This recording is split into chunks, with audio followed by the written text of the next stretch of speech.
So if we could get a little quiet. Let's see, Mayor, you know how to quiet the room, right? All right, I'm not on. We're live? All right, we're live. It's up to you, Eric. Okay. Welcome to the 2017 Takoma Voice, Takoma Radio Election Forum. My name is Eric Bond. As we approach the anniversary of the 2016 presidential election, many people are thinking about divisions in this country and how those divisions affect our community. And many residents of Takoma Park have spent the last 12 months thinking about how national issues reverberate in local communities. Many folks have worried about changes in national policies, and many have banded together to take action. In this city of less than 18,000 people, we are fortunate to participate in democracy at its most fundamental level. This was recently emphasized in a city council meeting that went until 2 a.m. as Takoma Park residents exercised their right to petition their government. Justice Thurgood Marshall said this: "Where you see wrong or inequality or injustice, speak out, because this is your country, this is your democracy. Make it, protect it, pass it on." Tonight, we will be holding a conversation with all of the candidates for Takoma Park Mayor and City Council. Time will be limited in order to include all races. However, this is an opportunity for each candidate to explain to residents why she or he is the best choice for the position at this time. I urge all viewers and listeners to seek out opportunities to meet their potential representatives prior to the election on November 7th. Before we begin, I also want to acknowledge the fantastic crew at Takoma Park City TV for once again providing television and audio coverage of this event. And I want to thank our ever-energetic city clerk, Jesse Carpenter, for helping to set this up. This is the order in which we will proceed this evening. First, I'll be speaking with Mayor Kate Stewart, who is running unopposed. And in fact, for the first hour, I'll be talking to candidates who are running unopposed for their seats. The mayor will be followed by Ward 1 council member, current council member Peter Kovar, who is once again running for office. Casey Kostiak, the Ward 3 candidate who is running to replace current council member Rizzi Qureshi, and Ward 4 council member Terry Siemens, who is again running for his office. In the second hour, we will go sequentially with the talking ward by ward with the contested races, beginning with Ward 2, which includes Cindy Dybala, Joe Edgell, and Ashley Nugent. Then Ward 5, which includes Jarrett Smith and Amy Byrne, and finally Ward 6, Talisha Searcy and Jason Small. If you have a question for a candidate, you can email it to me. I have my laptop right here. It's an easy email address, talk@takoma.com, and you know, if you get your phones out, you can send it right from your phone, and I'll be monitoring and looking for your questions. So that said, thank you, Mayor Kate Stewart, for being part of our election forum. Great, thank you, Eric. I'm glad to be here. So to begin with, I'd like to just start with where you feel the city is succeeding, and in the past 2 years as mayor, what you feel are the highlights of your role as mayor. Great. Well, thank you very much, and thank you for everyone who's here and watching at home on TV. You know, 2 years goes by very quickly. When I started as mayor, we put in place a number of things such as our affordable housing reserve. We've piloted a project called Home Stretch, which is a down payment assistance program. We've put in place this past year a racial equity framework. And we've really increased and looked for new ways to engage residents across the community. And it's interesting how the first year differed from the second year I've been in office. This past year, since the national election, we've been spending a great deal more time reaffirming our values and pushing back against what is happening at a national level. So we spent a great deal of time this winter upholding our values and reaffirming our status as a sanctuary city. And then when the country pulled out of the Paris Climate Agreement, we also reaffirmed our commitment to those goals. In fact, because Takoma Park already has a sustainability manager and a 17-point plan on climate change, we were easily able to sign on to a number of the compacts that came out right after that. So I'm happy to go into more depth on any of those topics. All right, well, we'll get to some of those. And the next question is, where do you feel the city is continuing to come up short? So in a number of places, I think we can do much better, and that's really reaching out to different groups and constituents across the city. Low-income residents, our immigrant families, renters, a lot of these groups overlap, and it really came to light during our last city council meeting. We had a presentation by the consultants we hired to do a report on economic development and affordable housing in the city. And one of the things they reported is that 39% of renters, people who rent in our city, are what's called cost burdened. That means they spend over 30% of their annual income on rent, and 14% are severely cost burdened. That means they spend over 50% on their rent. And this is in a community where we have rent stabilization, and we try and have affordable housing. But the fact that we have 4 in 10 renters who are cost burdened is really a concern for me. And looking forward in the future, how are we going to address those folks' needs so they can stay in the community? And then also the other thing that we didn't need a report to tell us, but we also know, is that our affordable housing is concentrated in certain areas in our community. It's not dispersed around the community. And for me, that is a priority to think about. How do we make sure that our community doesn't become segregated and divided because there are certain areas where it's a higher concentration of renters or low-income residents, and then with our housing prices going up in other areas of our community, homeowners who make higher incomes. Okay, well, as you know, to go straight to housing, rent stabilization has long been one of the, foundations of Takoma Park policies, and I'm wondering if you feel that changes need to be made. I know that you just received, as you say, a presentation from the Housing and Economic Development Strategic Plan. Do you feel like that plan addresses affordable housing appropriately? And do you feel that there are ways that you can strengthen, specifically ways that you can strengthen rent stabilization? Sure. So first, on the report that we just received last week, the council just received the presentation last week. It's a very detailed report, and we're going to actually be holding open houses and discussions with the community upcoming in November. The dates of those are on the city website. I know one of them is going to be Election Day, so we hope people will come, discuss the report, give their feedback, and make sure they vote. And then we'll be meeting with staff, having a number of other work sessions on the city council, or I should say the new city council. We'll be having a number of work sessions to review that before we actually finalize the action steps we'll be taking. Specifically regarding rent stabilization, it's very clear to me, and this report confirmed it, that Takoma Park does provide the affordable housing, not just in our city, not just in Montgomery County, but basically for our region. And one of the reasons that we are able to do that is because of our rent stabilization law. And so it's very important. Having said that, though, a number of our buildings are very old. Our housing stock is very old. And so we need to make sure that the landlords, those who own the buildings, are making the improvements that need to be made.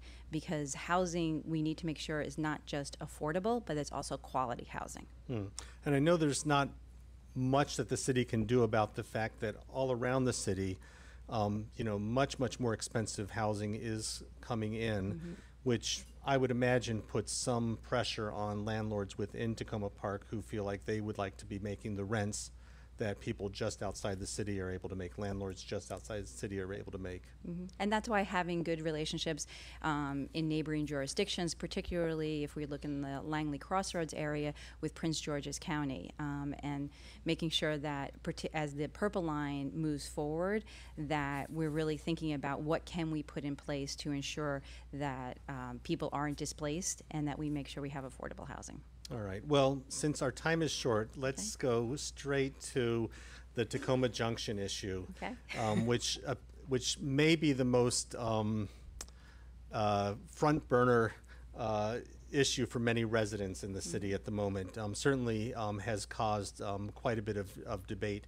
And I'm wondering if you could explain your position on going forward with the plans for Takoma Junction, and also, your response to the citizen opposition to, the display of citizen opposition at City Council meeting. Great. First, I'd like to say, yesterday we had the opportunity, the Takoma Co-op had their membership meeting, and I think it was a very good meeting. And one of the things I said at that meeting, to go to your last point, Eric, is that this project has been in the works for a number of years. And depending on the role someone has in this conversation, in this project, depending on when someone has plugged in to the conversation, everyone holds a different perspective and an understanding of the project moving forward. And there's not one person that holds this whole narrative. And so it's important for all of us to understand and move forward together, and understand that we all have the same goal, which is to create a gathering space for our community, a place where people can come, work, eat, play, enjoy seeing their neighbors, and a place where the co-op is still an integral part of the junction. And so moving forward, Wednesday night, the City Council has before it a resolution. I want to underscore that this resolution is a sense of council reacting to the concept plan that we were provided. It will detail, it's up on the website if people would like to look at it. It will detail those areas where the City Council feels the concept plan fell short in meeting the goals of the project that we have outlined in the development agreement, as well as in a number of resolutions. This is not an up-down vote on the concept plan. So the council is not accepting or rejecting the concept plan as a whole. Rather, we are providing our feedback and directing NDC, our neighborhood development company, our redevelopment partner, on what we need to see after they've done the traffic studies and when they come back to us with the draft site plan. All right. Thank you. I have a question from the Committee on the Environment. And they want, the question is, what do you think of the sustainability budget and priorities, and what would you change or not? Oh, okay. Sustainability budget. Well, one, I would say we have a terrific sustainability manager, Gina Mathias. She's put in place a number of terrific programs, the Neighborhood Energy Challenge, the Car-Free Challenge right now. And in addition, Gina has taken opportunities and really put Takoma Park forward on it, like our pilot project from the folks in South Korea, our streetlights that we have in front of the community center and the crosswalks. So I would say, without having the sustainability budget in front of me, I actually can't answer in detail those questions. Okay. In order to not have a 2 a.m. meeting, we actually have a very short time together. Where could where could residents go to find out more about, your positions on the issues? Great. So we do have a website. It's Kate Stewart for Takoma, so they can check out that there. And in addition, people can email me. More than happy to sit down with neighbors, talk about the issues. We're doing a bunch of door knocking, and I will be at the polls for the early voting and on Election Day. Okay. And finally, could you tell me why you are the right person to be our mayor? Great. Well, it has been an honor the last 2 years to be mayor here in Takoma Park. We have put in place a number of programs and policies over the last 2 years, and I really hope the residents of Takoma Park re-elect me so that we can work further on issues like affordable housing, racial equity framework, increasing engagement with the community. Okay. Can I do one plug before we go? Well, I don't know. No, it's on the, so one of the things that we've been doing regarding increasing engagement is starting a youth council. And we've opened up applications to it. We particularly need young people in grades 7 through 12 in wards 4 and 5. And so if people know any young person in 7th through 12th grade in wards 4 or 5, I'd ask that they apply so we make sure we have representation from those wards on the council. All right. Well, thank you very much, Mayor. Thank you. And we only scratched the surface, Yep. but seek out the mayor and ask her your questions. Great. Thank you, Eric.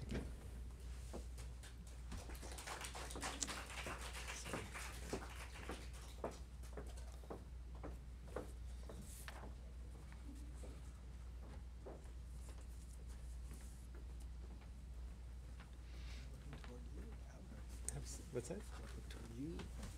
Talk to me. Yeah. We're having a conversation. This feels a little bit like speed dating. So, I expect a nice restaurant, please. so Peter Kovar, you are running once again for Ward 1, and I'm wondering if we could start out with representation from you of how the past 2 years have been and what you feel are the successes Sure. of the city and the successes of your council position. Sure. What's interesting is I think some of the areas where we've really done well are also areas where we're also falling short and have yet to do more, and so it's sort of two sides of the same coin.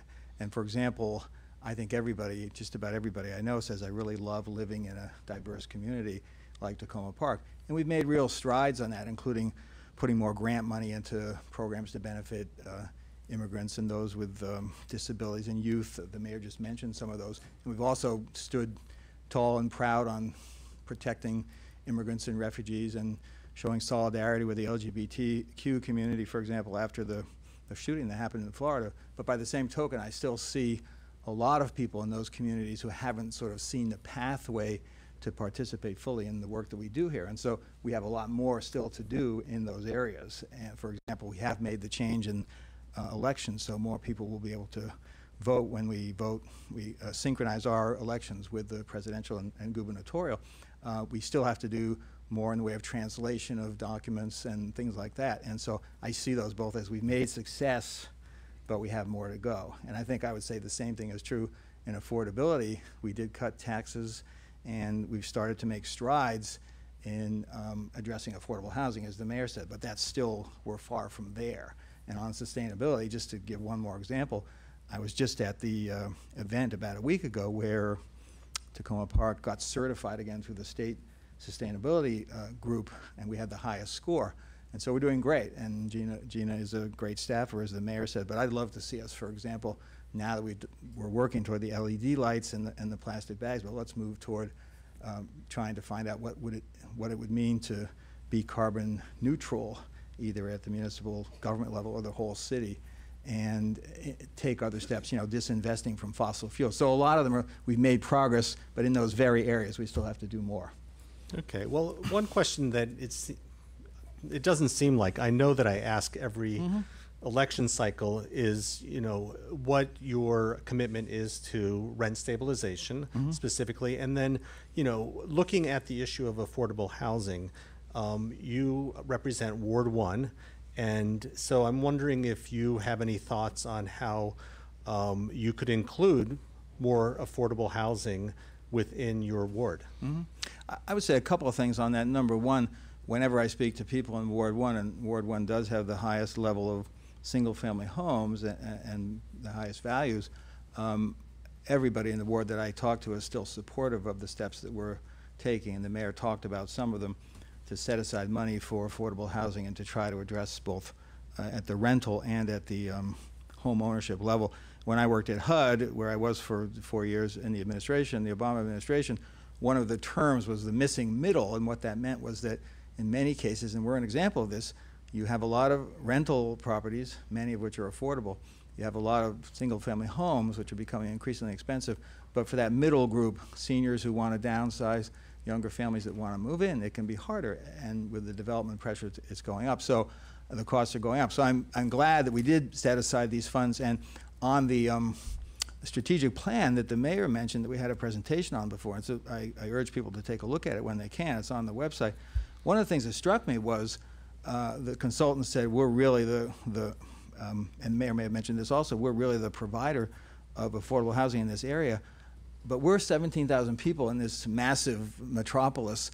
We can't on our own, even though we're taking some steps, stop these massive forces that are causing increase in housing costs and pressing down on affordability. And so I think I'm open to some changes to rent stabilization, particularly to help landlords ensure that they can afford improvements, because I don't want people to say, well, it's affordable, but it's not in good shape. But I'd also like to reach out, and I'm planning to do this, to some of the foundations and outside organizations that deal with housing to see if we can almost get adopted by an outside group that could help us. We're this little town in the midst of this massive area, and we're doing more for affordable housing than just about anybody else. We're like a test case, and I don't want us to lose that, so I'd really like us to do that. Within Ward 1 specifically, I'd like to explore with our affordable housing whether there would be a way with accessory apartments to find some way to provide financial incentives to people who maybe their kids have moved away, they want to stay in Takoma Park. If they agree to rent their accessory apartment to a lower income person, maybe there could be some sort of financial incentive to doing that, which would help both help seniors age in place and have further opportunities for lower income people to rent. Okay. Now, everybody is going to get the Takoma Junction question Great. tonight. And I'm interested in hearing your thoughts on the value of the TPSS food co-op to the community, and whether or not you feel that you would take steps in going forward with any development to ensure the continuity of the co-op. Absolutely. I think the co-op is one of those institutions that helps form the qualities that make Takoma Park a great place to live. There are a number of them. That's one I include in there. The library and the soccer league and Mark's Kitchen and all these kinds of institutions, some private, some public, that are what makes Takoma Park a unique place. I think the co-op has to remain in operation, and I'm pleased that in the development agreement and the other work that we've done to get us to this point, we've consistently on the council made it clear that we want the co-op to remain in action. I was one of the council members who, not the only one, but one of the ones who fought in the development agreement to ensure that there was language that called for stronger protections for the co-op as we go forward. So to me now, where we are, and the mayor alluded to this resolution, I encourage everybody to take a look at it. That resolution basically reacts to the most recent concept plan that the developer put forward. And you mentioned that we were in here till close to 2 in the morning. That was actually a great experience to me, because there's plenty of times when we're here discussing things we think are important, and there's not a lot of folks in the audience, and I get it, people are busy, but it was great to see that many. I didn't mind staying that late. And what we heard, and what I felt before I heard that, was that there were really 3 main areas where, for me, and I think the community sensed it as well, what the developer had produced was deficient for us. There wasn't enough street level open public space and that you could go to and benefit from without having to be a paying customer. Now, there could also be open space where there's tables too, but that's different. You sit down. Second one is the 3rd floor. I'm not convinced that the 3rd floor works. I think it might be excessive for that space. If the vote was right now, I'd say no 3rd floor. Maybe there can be further discussion on that. The third piece is, if you look at the schematic drawing, where the lay-by for truck delivery is and the outside service tables for a potential restaurant and the trash handling, all of that stuff is sort of jumbled in together in one spot in a way that's just, in the real world, it wouldn't work. And so somehow that's got to be rationalized. We have to find more open space to do that in addition to the public space. If those 3 things can be addressed, and we call for them to be addressed in the resolution, then going forward, I think, and they'll be worked out, I hope, in the context of the traffic study and then the later work on the site plan. So I hope we get there, and I hope we get something that allows the co-op to thrive, is a beautiful, welcoming place for the community, and permits the developer to make a reasonable return. Doing all three of those, there's not just a silver bullet to do it. It's sort of a winding path to get there. I can't guarantee we're going to get there, but I feel like we have a chance to get there. All right, you're doing a great job talking fast to get through all of that material. I want to get to a couple of questions that have come in from our audience out there in TV land or here in the council chambers. And let me remind you that you can send an email to talk@takoma.com. I am monitoring that email address. So, question came in. Large new debt service payments by the city are beginning for library and street projects. How much of the payments would you make by raising property taxes? What existing programs would you cut to allow debt service payments to be made? Well, it's a great question. The debt service was primarily for the library project and also for the Flower Avenue, Green Street, and the Ethan Allen project as well. Those two are smaller. The bulk of it with the library is spaced out over 30 years. And so for me, the idea of if you're going to take on a project that's going to cost many millions of dollars, but it's a long-term project that future generations will benefit from for a long time. You know, the current library is about 60 years old, and we're going to be expanding that. To me, it makes sense to say, well, we're not going to just pay for it all right now, but we're going to have users of the facility and residents going forward to pay for that. The interesting thing is when you space it out over time with the debt service and so on, it's several $100,000s a year that gets added to the budget. And I'm very proud of the fact that in this budget specifically, which is the first year that debt service applies, we cut the property tax. And so we cut the property tax, notwithstanding having the additional funds for the long-term bond indebtedness, as well as a second installment into the affordable housing, without cutting any programs that provide services to residents. We went around and looked at other proposed construction projects, some within this building, some elsewhere, additional funds that could potentially be nice to add into, you know, the police pension and things like that, but none that I felt were problematic in terms of services that people received.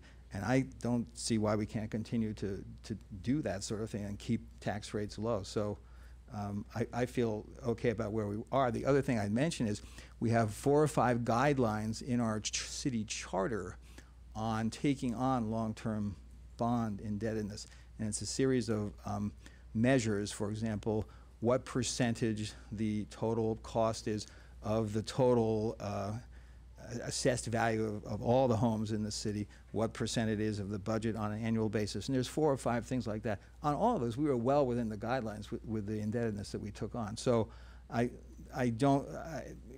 you have to be intelligent about taking on things like that, but I feel like we were well within a manageable area when we did it. Now, we live in a city in which within 1 mile you have residents who may be living in $1 million house, and you have residents who may be short of food, especially during the summertime. You have hungry children. And there are different levels of engagement by residents within the community. In other words, you may have activities in which primarily Ward 1 residents are engaged. Then you have other activities in which lower income residents are engaged. Do you feel that the council and the city government has a role in bringing residents together in a more cohesive way? I guess I wouldn't exactly say it's our role to literally bring them together, although to the extent we can have public events like the National Night Out and things like that where that happens, I'm for it. How I see it is I think we need to ensure that there are opportunities for those who maybe haven't felt they see the path for participation to do so. And a big part of that is translation of documents. One of the things that I saw when I first came on the council was that the recent census figures show that around 8,000 people in the city speak a language other than English at home. You mentioned earlier we have 17,000 or so residents. So that means close to half of the population that's true for. And we also have half who are renters. In many cases, that's the same sort of overlap. Now, in a lot of those cases, it's probably also true that the children are in school and speak English, but you can't expect a child to be able to understand, you know, a letter from the city about taxes or a letter from the landlord. And so I've been pushing, and we have started doing more translations. If you look at, for example, the city website now, instead of having things in English and Spanish, which is great to have it in Spanish, we now have more and more things that are in French and also Amharic, you know, with the different alphabet and so on, which is the Ethiopian language. So we're beginning to get in touch, I think, with a lot more people. The mayor has done a great job, and we've supported her, of having the city council sometimes meet in other parts of the city. For example, over in New Hampshire Avenue. And I was really glad that there's a group that formed up, which includes some people in Ward 1 who have called themselves Friends of the New Hampshire Avenue Rec Center, and they're involved, along with folks who live over in Ward 6 and along New Hampshire Avenue, and trying to find a way to modernize that facility. So I think there are ways we can have of getting together, but to me that is one of the biggest challenges, that and affordability and preserving the way of life that we really like here when these developments are happening. Those are like the three biggest challenges we face, and you can't just say, check off these two boxes and you'll have them. That pervades, you know, everything we do. The last thing I just mentioned on that is we adopted this racial equity lens through which we look at everything we do on the council. It's similar to an environmental impact statement and a financial impact statement. We're still figuring out, both the staff and the council, how to make that racial equity provision work, but I think it has the potential to be a really powerful tool for us, so that when we pass anything, whether it's repaving streets or fixing sidewalks to where recreation programs should be, we'll at least begin to think more about how does that policy or the funds that go with that program benefit more or less people within the city based on their racial and ethnic background. All right. Well, I do want to get a few more questions in, and so we're going to try to do this quickly because we have Casey Kostiak is waiting in the wings here. But a couple of questions came in from residents. I want to make sure to, you know, get those questions to you. So one question is, how do you feel the city should move forward in terms of streets in Takoma Park named for Confederate generals? I think we should, first of all, do the research and understand, because in some cases, while the names may be similar, they might not actually be connected to that. But where we find out that they are, for example, with Lee being the most prominent one probably, the big question to me is, do people who live on those streets and get their mail there and have their businesses there, do they want to have their address changed? Or could we consider as an alternative, if you go into DC, for example, down near the Holocaust Museum on 15th Street, it's sort of honorary named also, you know, Raoul Wallenberg Street or Avenue. And so I think we definitely should change those that can be connected, but whether we change it or ceremonially name it, potentially after somebody like Bruce Williams, you know, the first openly gay elected official in Greater Washington, that might work as opposed to a complete change. I'd like to hear what neighbors on the affected streets have to say about it. And, you know, we also have to be a little bit careful, because there are some Union generals like Sherman who weren't exactly paragons of, you know, human rights and so on, in the way that they treated civilians, or later on in the Indian wars too. And so I think that's another piece of the research that has to be done. Okay, so this could be a much bigger discussion. You'd be open to looking into that and possibly... We definitely should look into it. We've already said we're going to look into it. I just want to make sure that if we're going to actually completely change it, that doesn't disrupt something that residents of those streets would be concerned about. All right, and then finally, I wonder what your feeling is about choosing a new police chief who will be amenable to civilian oversight.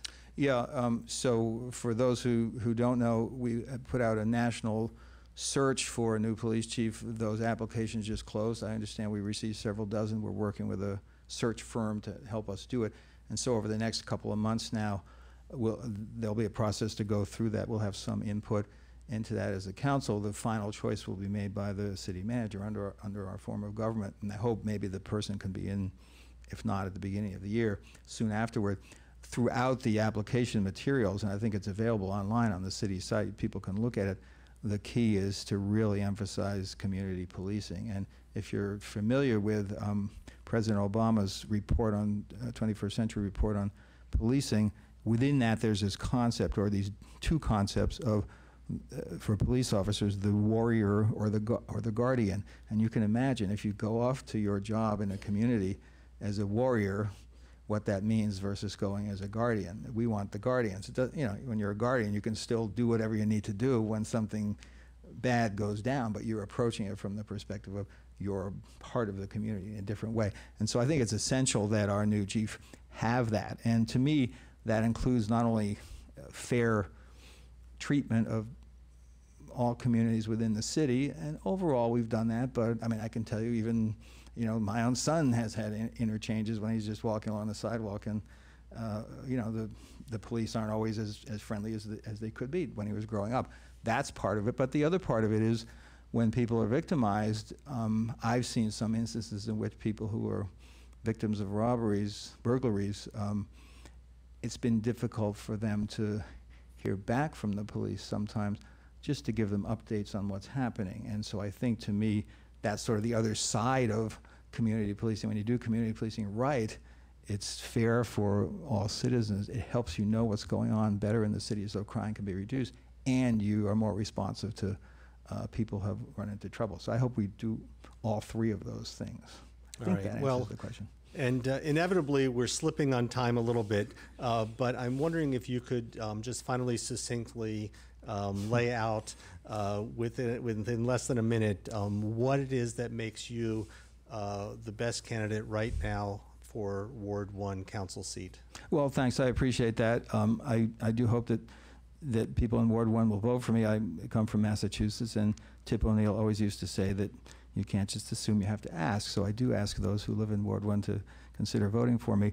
I think the way I've approached the job has been as someone who is open and accessible and transparent. I really try hard to, either in individual meetings or in larger groups, to be in the community and available.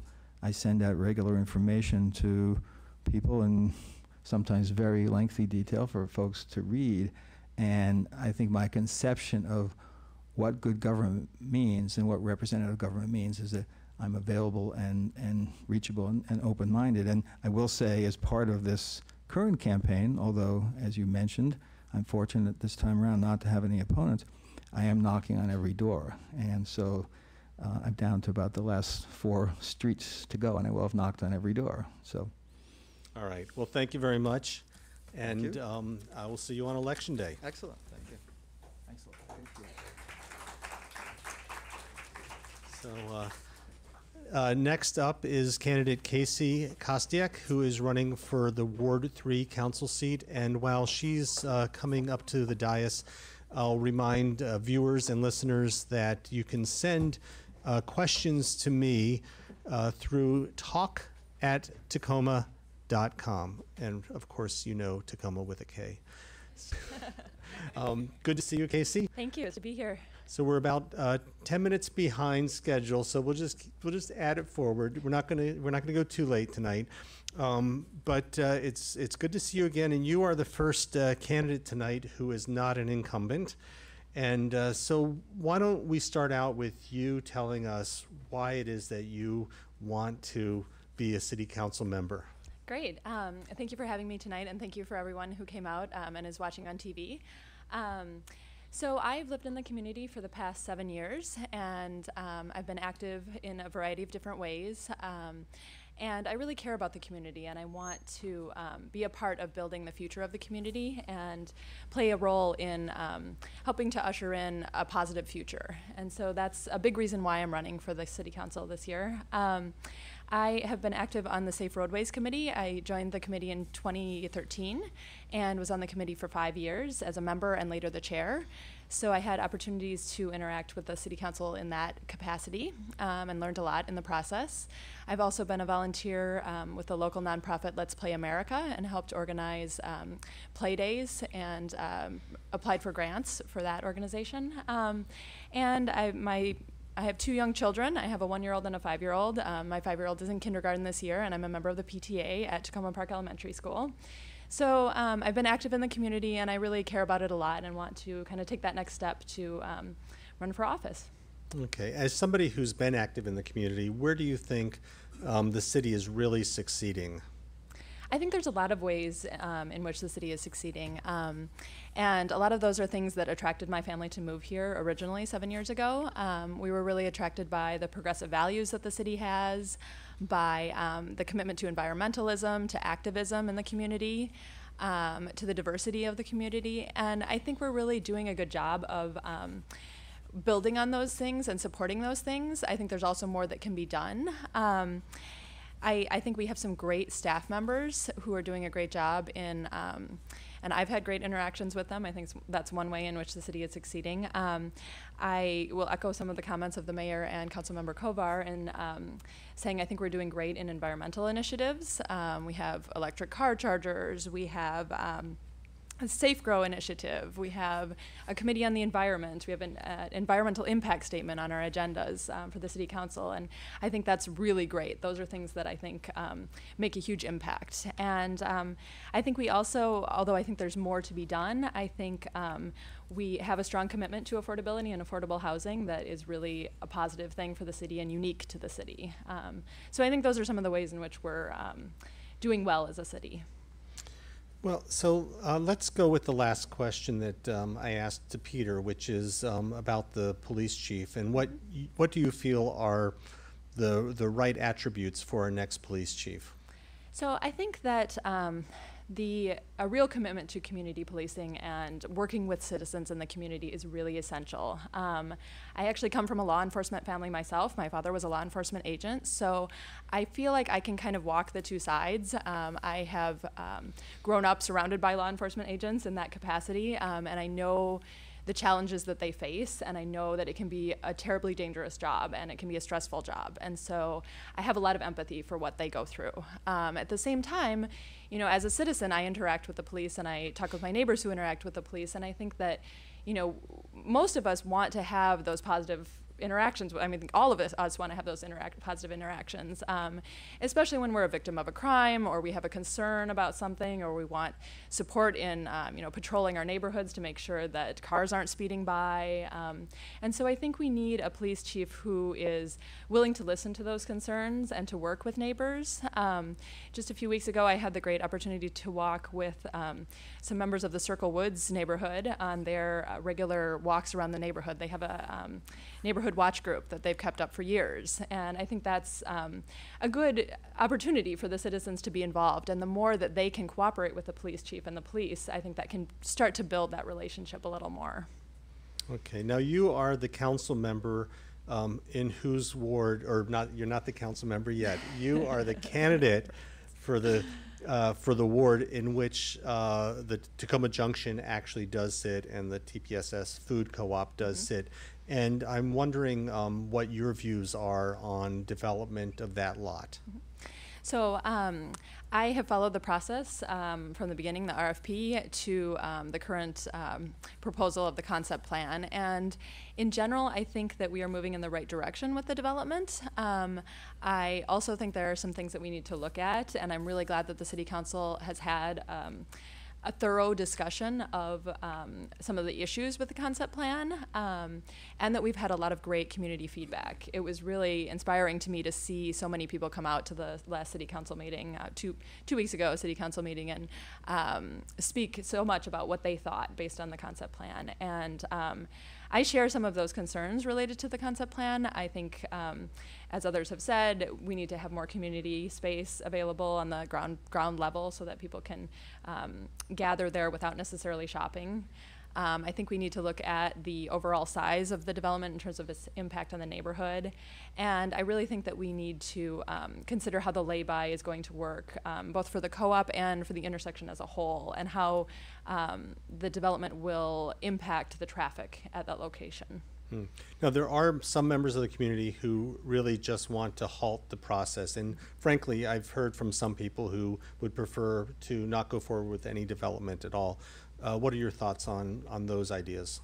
I think we need to move forward on the development, and I think we can find a way to have a positive outcome. I think that NDC has been receptive to the things that we've talked with them about, and I think even though the current concept plan might not be exactly what we wanted, I think that that's not a reason to go back to the starting point or to say we shouldn't do anything here. It's an underused parking lot at the moment. It's, it doesn't do anything for us in terms of stormwater management. It doesn't really provide a great gathering space for people. I don't think it's an asset to the community, and I think we can do better than that. I think we can build something that is really positive. Okay, I wonder if you could address the balancing act that you will have to face on the council of dealing with the budget. And we had a question, I know you don't have all the numbers in front of you, but we had a question about payments coming due here in the city, and are we going to raise taxes or are we going to cut programs? What would be your approach to that situation? I think it's always a struggle. I mean, we have great programs within the community, and we have great initiatives that we have initiated and that we want to keep. At the same time, I hear from people all the time that there are challenges with affordability and that they are worried about their taxes. And so I think it's just something that council members really need to take seriously, and I think that all of us do take that responsibility seriously. I think we need to look at alternatives and be creative as much as possible. I mean, looking at some of the projects that are upcoming and the budgets for those, I think because those are long-term projects, we have some flexibility where we're not being, hit with those costs all at one time, and we don't have to face a serious tax increase or anything like that. So I think that's one aspect, and then I think we can just continue to look for where can we trim without causing a serious impact on the programs we really care about.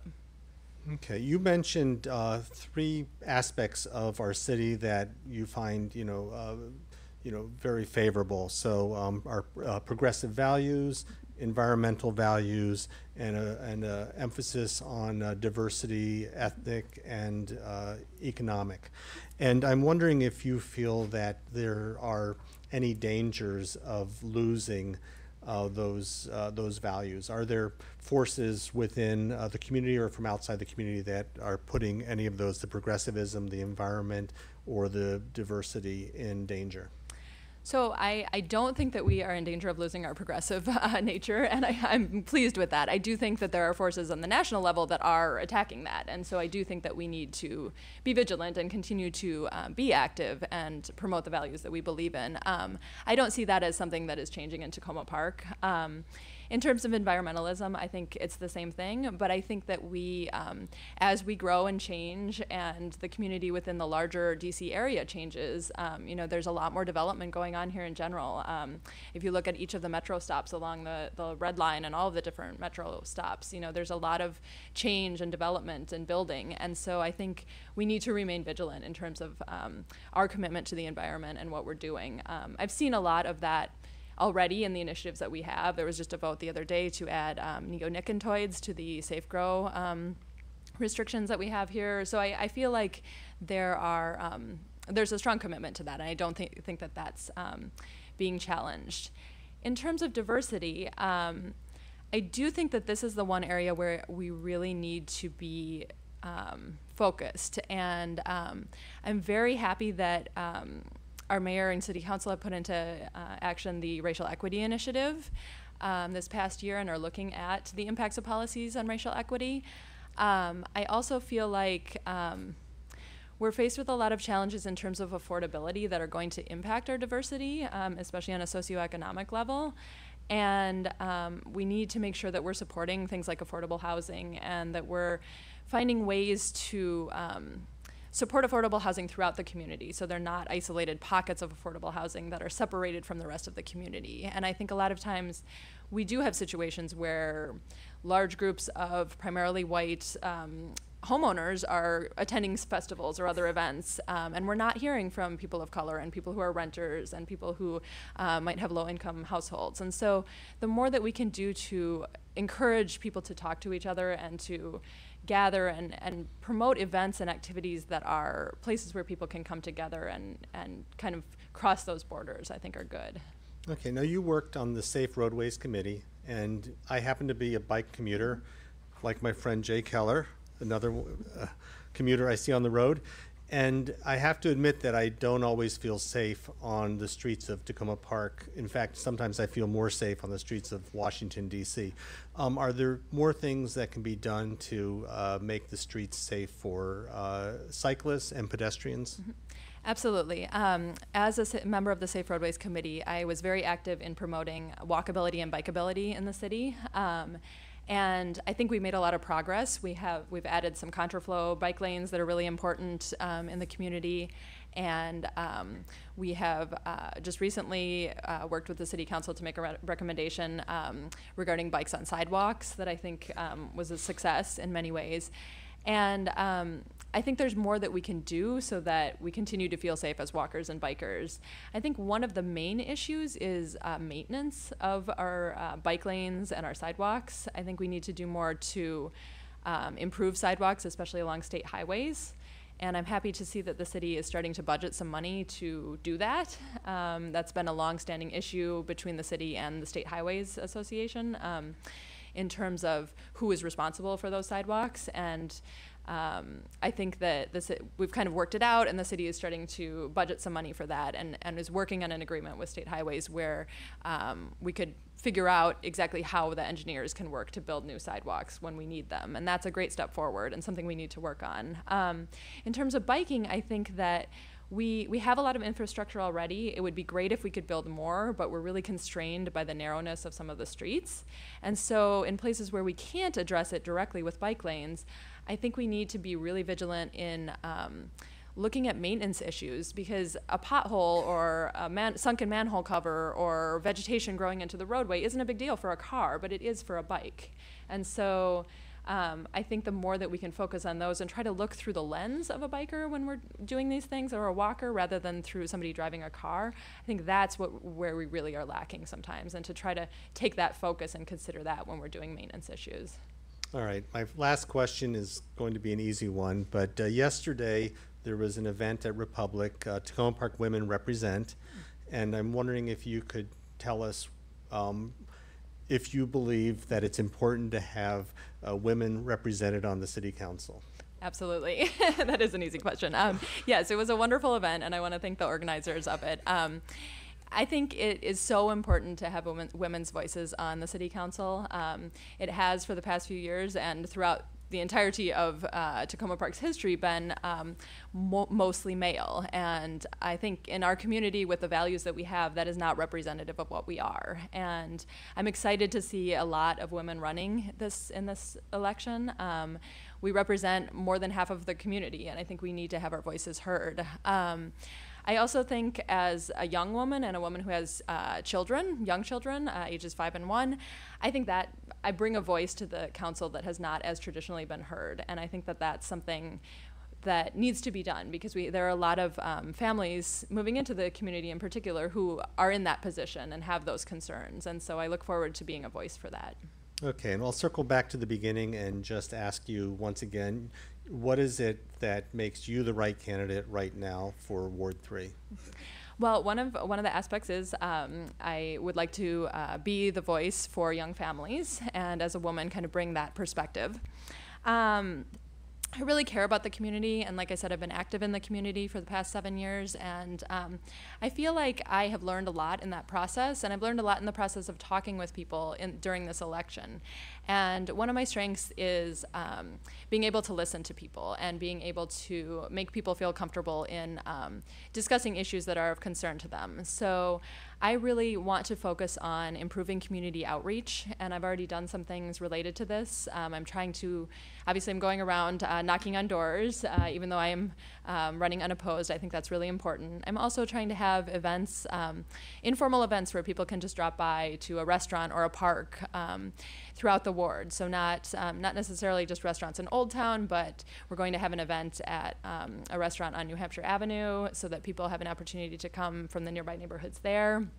And also having events at parks so that people with children can come and talk with me and share their feelings and concerns for the city. And those are things that I want to continue as a council member, because I think the more that we have input from people and the more that we can share what's going on in the city, the more we will learn about how to move forward with the processes and how to do things best for the community.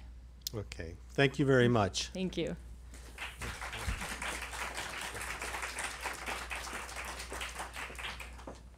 And our final unopposed candidate is coming up to the dais, Terry Siemens, who represents Ward 4 in Takoma Park. And while he's coming up, I will remind viewers and listeners that I am monitoring my email. And if you have a question that you'd like me to ask, you can send it to me at talk@takoma.com. All right, good to see you, Terry. Good to see you. Thank you so much for putting this on. I still think of you as a new city council member. I feel like a new city council member often. How many terms has it been? I haven't counted. I started in 1999. Yeah, okay. To start, I'd like to hear actually what you feel are the particular challenges that Ward 4 residents face that may be different from challenges elsewhere in the city. Yeah, I think some previous speakers tonight have talked about the language. When I checked with the Takoma Park Elementary School several months ago, and there were 45 different languages as the primary language of the students in that school. And I believe that many of those young people live in Ward 4, and although they face particular challenges, in fact, many of the students there were born in other countries, and so they face some challenges that you and I probably didn't face when we were young and in our elementary school. The other thing that kind of goes hand in hand with that is jobs. When I talk with the residents, and again I'm talking about primarily the apartment dwellers, the renters, they're really focused on work. That's why one of the reasons they don't participate so much in the community events. But it's also when I have done a little questionnaire as I've been campaigning this year with, what do they need, what would they like to see, and it primarily focuses around, a majority of the answers I get focus around help in learning how to write a resume, how to get jobs, how to search for jobs. It seems to be a real prime issue here. Okay, well, relatedly, I'm wondering if, one of the disappointments most election years, actually probably every election year, is low voter turnout. And, we look at the national election where, less than half of the country votes, but it's, far less than that even in Takoma Park. What can we do to improve voter turnout in Takoma Park? Well, I think certainly the council's been working at trying to expand the turnout, and we've, as you know, this year is going to be the last year that we're holding our elections on a cycle that's off from the state and federal elections. So that's one change that we're making for the next election is to get on the same cycle, so we try to improve the voter turnout and participation in the city elections. But, ever since I started on the council, I've really worked hard trying to get people registered to vote and getting people to turn out for the vote. With disappointing results, I'll admit. I'd like to see better turnout. I'm hopeful this year we're going to see more. We have kind of a changing demographic within Ward 4, and again, I'm talking about within the apartment community. And I would like to point out, I don't just represent the apartment community. I have probably not only the most dense ward in the city as far as most people per square inch, but also probably the most diverse income ward in the city too. And I do strive to represent everybody in the city.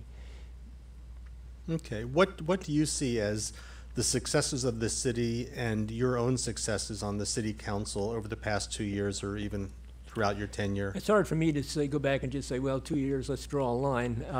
But you know, certainly since I got on the council, I've had the pleasure of riding along with the other councils as we have improved the administration of the city government. I think we're head and shoulders above where we were. I remember when I first got on the city council, performance reviews weren't done on a regular basis. Union contracts weren't negotiated on a timely basis, and those things are done now. I think we have a very good city manager now, and then I think the council has also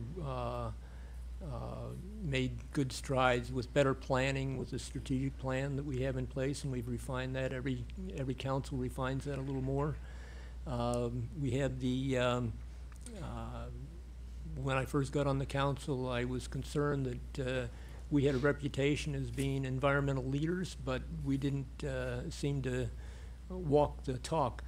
But boy, you can't say that today. We're again back in a leadership role with the environment, and that feels good. And there's other areas within the government where we're doing the same thing. It's just good professional organization now, but with a community-oriented staff. All right. Well, a viewer at home has sent in a question, which is actually related to a previous question we had. So you heard earlier I asked about some of the new payments that are coming due, and the question of whether we need to cut programs or raise taxes. So there's a variation here. The council has a tendency to initiate new programs that need more funding, which drives up city taxes. And this resident gives some examples: the dog park, Safe Grow, the Flower Avenue Green Street, election synchronization. How do you square the new initiatives with rhetoric about keeping the city more affordable? Interesting question. I think the best thing I can say is the feedback that I get from residents, and there is not a whole lot of pushback. They want, the people that talk to me about it say they want these new programs, and they're willing to pay for them. It's in some ways a shock to me, but that's the way it has been. Whenever we talk about, and I try to talk with people about what programs they feel we can cut, and there's not a whole lot of items added to that list. So it's I try to be responsive to the people in the community, and that's kind of where it seems they stand right now. So I look forward to hearing all the feedback I'm going to get after this radio show. Well, a question I haven't asked any other candidate yet. You're getting all my new questions. Because it all just these seems notes are useless. it just seems like we're not making much progress on this. But I want to ask you about the issue of double taxation, and if you feel like the city is able to make any headway there.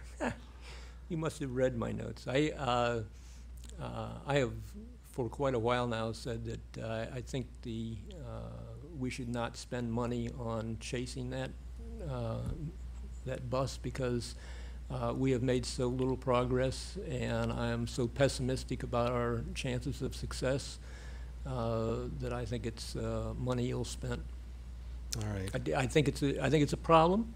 I think that the solution lays at the state legislation, and I don't think that I don't think enough of the state legislators are interested or give a hoot because they don't have municipalities. Well, I do know I've been asking that question since 1995. So, okay, I asked the mayor about the draft housing and economic development strategic plan, and as she noted, you just received it last week, and maybe haven't reviewed all the data. But I'm wondering if you could answer whether you feel that rent stabilization is fairly represented, and how you feel you could strengthen rent stabilization. You have asked the question about rent stabilization every election That's true. since I've known you, and that's part of the problem. Why do we keep bringing this up? It is a successful program. It's something that has demonstrated that we've been able to maintain affordable housing to an extent that is unmatched, unparalleled, as the mayor said, within the region. Again, we have you know, a suggestion in the plan that was just brought to us that somehow by increasing rents, that it's going to give the landlords enough money that they're going to go out and be wanting to maintain their buildings and the infrastructure of their buildings when they haven't done that before, and they are getting money in, but they choose to use it in other ways. Again, it's frustrating to me that we have to revisit this subject over and over and over again, and kind of have this fight to see that rent stabilization is successful. It works. Landlords make money. They don't get to make as much money as they could if it was at market rate. All right. What do you think of the city's sustainability budget and priorities? You touched on that a little bit earlier. What would you change or not when it comes to sustainability? Again, I think I'm so happy to see the progress that we've made with the city and really taking a leadership role. You know, Councilmember Kovar talked about the award that we just got. Again, I don't see a need unless the community wants to push back and say, well, that's where we're going to get the money to build the next dog park or whatever.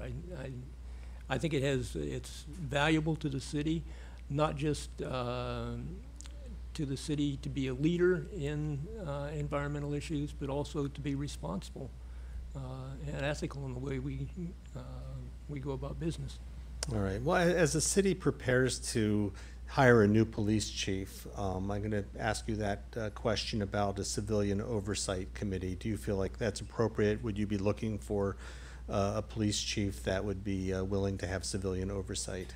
Sure. I think that's, you know, from my past that that's Or I'm sorry, Civilian Review Board. Let me get my terminology correct. Yes. Okay. You know, our police department is an area that I've long thought needs improvement. I think it has improved significantly since I first got on the council. But again, I think that I'm optimistic about hiring the new chief this time, because for the first time, I think we really have a strong city manager with a community-oriented perspective. And at the same time, parallel with that, in the past, I and some other council members have complained about the policing, but have been less clear about what we want to see within the police department. And I think this most recent council under Mayor Stewart's leadership, we've been better at saying what it is that we do want rather than what we don't like. And so I'm optimistic that we're going to end up with a police chief that's more representative of the character of Takoma Park than what we've had out of our police department in the past. The Civilian Review Board, I think, is an important component.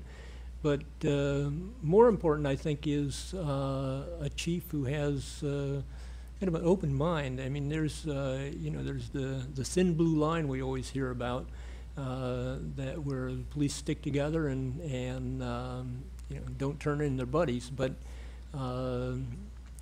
you know, that's not so different than the what do you call it? The thin green line with the doctors, or you know, lawyers seem to have their thing where they protect their colleagues.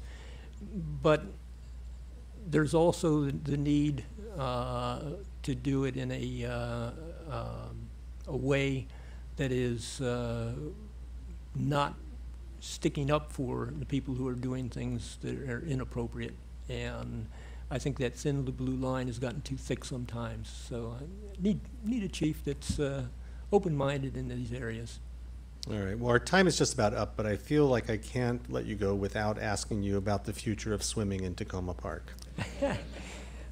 I believe that's that may get me in trouble with the ethics board, since my wife runs the Piney Branch pool. So I will just leave it to say that I think it's a resource that is valuable to the city, and we'll leave it at that. Okay. You've been on the council since 1999. What makes you the best candidate right now to serve Ward 4? I love the city. I like listening to my neighbors and helping my neighbors out, and that's everybody in my ward. I think I'm a decent problem solver. I don't necessarily have all the solutions myself, but I can listen and hear what people need and see how we can find the results. I'll give you an example if I can real quick.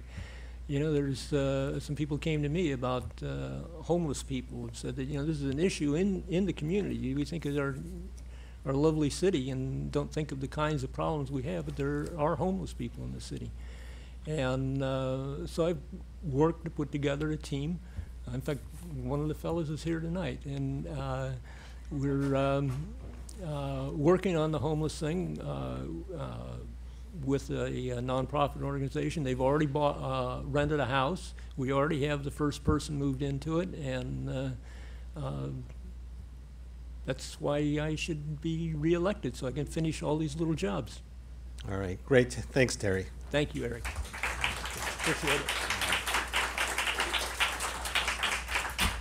All right, we are only 11 minutes over, but we move on to the second portion of our evening where I will be talking with candidates in contested races, starting with Ward 2. That's Cindy Dybala, Joe Edgell, and Ashley Nugent. And remind listeners at home, viewers at home, that you can send questions, and actually viewers here in the City Council chambers, you can send questions to me at talk@takoma.com, and we will try to juggle things a little bit differently. It won't be quite as much of a chat with three candidates. What I'm going to do is ask questions, and I have a timer which I'll set for 2 minutes. And if that doesn't work, we'll go to 1 minute. But we'll start with 2 minutes, and every candidate will have a chance to answer. And then if I feel like we need a follow-up, I'll do a follow-up. And we'll alternate where I begin. So thank you. Nice to see all of you here. Hey. To be here. Thanks, Eric. So to begin with, let's just go down the row, and I'll start with the closest candidate, Cindy Dybala, to ask you why you're running for office and what you feel are the challenges that you would like to address as City Council, as a City Council member for Ward 2. Are we on? Yes, we're on. Let me figure out how to start this. Go. Thank you. So hi, I'm Cindy Dybala, and I am a proud parent and longtime resident of Takoma Park. I've served on the Recreation Committee as co-chair for many years. Until recently, I am co-chair of the current Environment Committee. I've also served on that more obscure City Manager Selection Committee and a couple of other less spirited groups. I bring to this a fairly long track record with community groups. I'm currently on the Takoma Foundation Board, for example. So why me, why now, with all that going on? And I've been frustrated at the national level, and I feel this I can do. I have the skills, I have the relationships, I have the practical on-the-ground experience here in Takoma. And I think it's time for me to step up my game and offer what I've got to serve Ward 2 and the city. I think there's challenges, absolutely. For me, affordable housing is one of them, and that's not just taxes, it's a whole package of things, as you've heard from some of the other folks. Community inclusion is not just a buzzword to me, it's something I've worked hard with others to bring to fruition for years, and I think we have quite a bit of work to do there. Still, Celebrate Tacoma is great, it's not enough. On sustainability, I think we're doing great. I think we have more to do. There's plenty more to do in that area. And on policing, I look forward to a new police chief and to working with the police chief, the city manager, and the rest of the council on nailing down those things that are important values in Takoma Park. Whether we've lived here since February, whether we have moved here 30 years ago, people are still coming here for a reason. And I think we need to just get that base, and that's why I'm doing that right now. Okay, great. Thank you, Cindy. Joe? Eric, thank you so much, and I really appreciate everybody coming tonight. Sorry, let me figure out the timer. Oh, no problem. I'm not used to being up here. Let's see. Okay. Oh, no, I don't have it. You want to borrow my iPhone? That's okay. I think I got it. There you go. All right. So I'm Joe Edgell, also a Ward 2 candidate, and really thrilled to be here and thrilled to be able to be in this race and to represent you all. My whole reason for running is to make a positive difference for my neighbors, for all of you.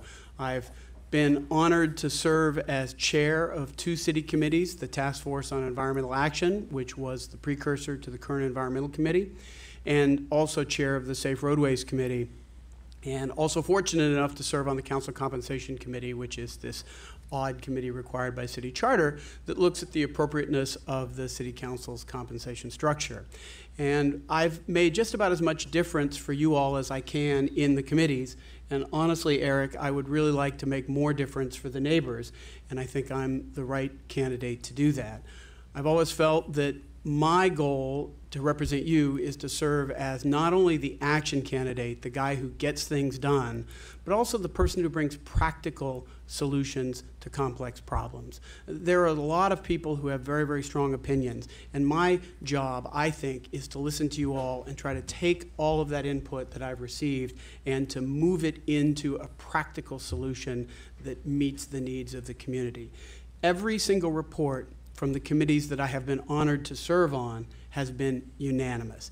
Even the Task Force on Environmental Action, which had about roughly 17 professionals, environmental professionals on it, a bit like herding cats, even that report was unanimous. We had the support of every diverse view. So practical solutions to diverse problems and diverse opinions is something that I bring to the City Council race, and I hope to be honored to serve you after the election on November 7th. Okay, thank you, Joe. Hold on one second. Okay, Ashley? Hi, Eric. Hi, everyone out there. My name is Ashley Nugent. I am also running for Ward 2. I'm going to take a little different approach to this answer.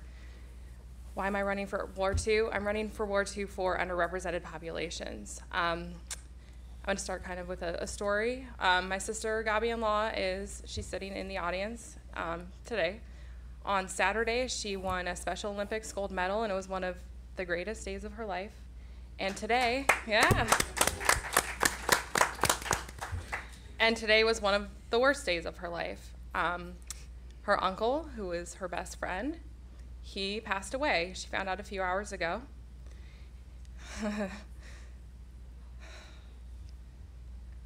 And she still wanted to come. She still wanted to support me. She wanted to support Casey. She wanted to support Mayor Kate. She wanted to support the other candidates up here.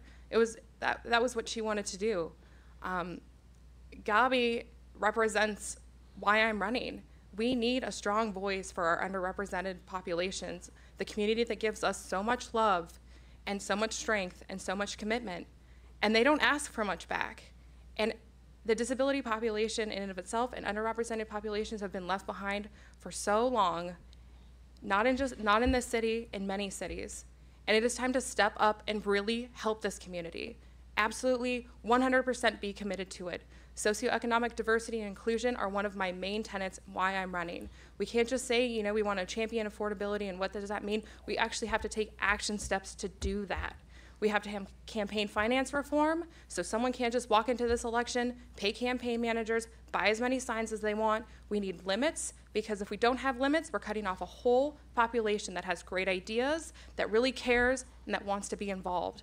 That is why I'm here. That is one of the main reasons I want to be your city council person. We have so many minority voices who will come and speak, and you know, we hear them too much. We need to bring all the voices to the table, and I'm the candidate that can do that for all of you. Okay, thank you very much. I'm going to go to the hot button issue of the junction. So many. Well, you have a couple in Ward 2, so, but we'll start with the junction, and I'll start with you, Joe.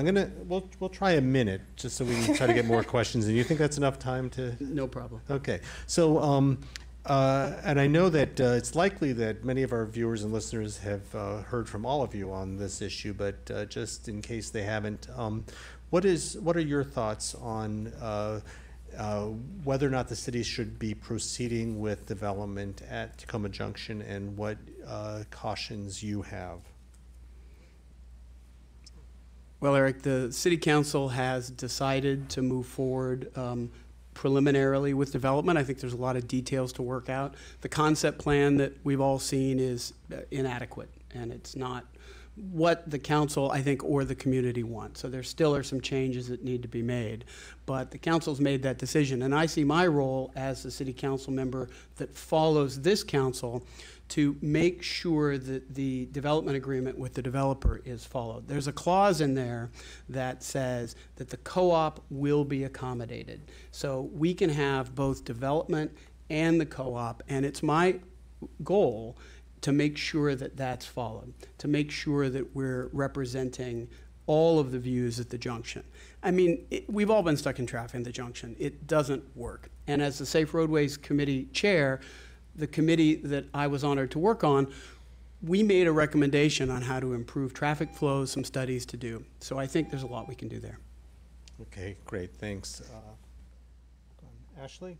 Yeah. Oh, sorry. That's okay. I need someone to help me out. We need Mayor Stewart up here. That's okay, what we need. yes, all right. So the city is charged with the economic viability of almost 20,000 residents. I can say this without being called money grubbing. It is very important if we want to champion things like inclusion and affordability that we work on bringing the junction here now. It's been in the works for a very long time. I am very supportive of the co-op and you know, their thrivability. Not only just their survival, but their thrivability. We have some really serious things to look at in the future. Right now, the unemployment rate in Takoma Park is 7%. It's higher than the county. It's higher than the state. The hospital is leaving in a couple of years, and that represents, you know, over 1,000 jobs. The hospital employs more people in Takoma Park than any other place. We really need to be sure that we have places for people to go, places for people to have jobs, and also the community space. I mean, that's so important. We all want to be able to walk somewhere, to enjoy our families, to enjoy our friends. And I think I'm being cut off, but so I'll stop there. That's all right. We'll take a reading later to see if you feel like the 1 minute is too short or not. Okay, Cindy. Yeah, as a co-op member with a 3-digit number who shops there all the time, I welcome the notion of small-scale retail development in the junction. NDC signed a contract with the city. The city has a long list of public values that are represented in that contract, and I think the job of this council on Wednesday night and the council that will that will come in November is to hold NDC to those values that were put out at the beginning, at the start of the agreement. For me, this particular proposal that the council will be looking at Wednesday night is too massive. There's not enough public gathering space that you don't have to pay for a latte to use. And what about that traffic study that was recommended some time ago? I took a quick look at the resolution. this evening, it looks like they're hitting all those points. So moving forward, it would be my job as your council member to make sure that NDC stays with that, and that the co-op, that options to accommodate the co-op be put forward and be discussed with the co-op. Okay, and just for fun, let's just do a really quick reading here. So in terms of whether or not the city council should continue forward, do we just yes or no? We'll start with Ashley just to be. Oh, Just a yes or no? Yes. Absolutely. I think at this point where we are, yeah. Yes. Okay, great. Just wanted to make sure I was reading that right. Okay. All right. So, Ashley, I'm wondering if you feel that the city has handled the purchase of the Dorothy Woods property appropriately, and if you have any thoughts on what's appropriate in terms of going forward with that piece of green space. Sure. You know, the property was valued at $67,000. It was almost 3 acres. So you have to question why it was valued at $67,000. It's because it was encumbered with over $400,000 worth of debt. At the purchase price of $67-ish thousand, I think it would have been a great investment, but we ended up paying $250,000 plus. There was a loan assigned from Bank of America to Fairview that happened, you know, kind of in the shadows of the 2015 purchase.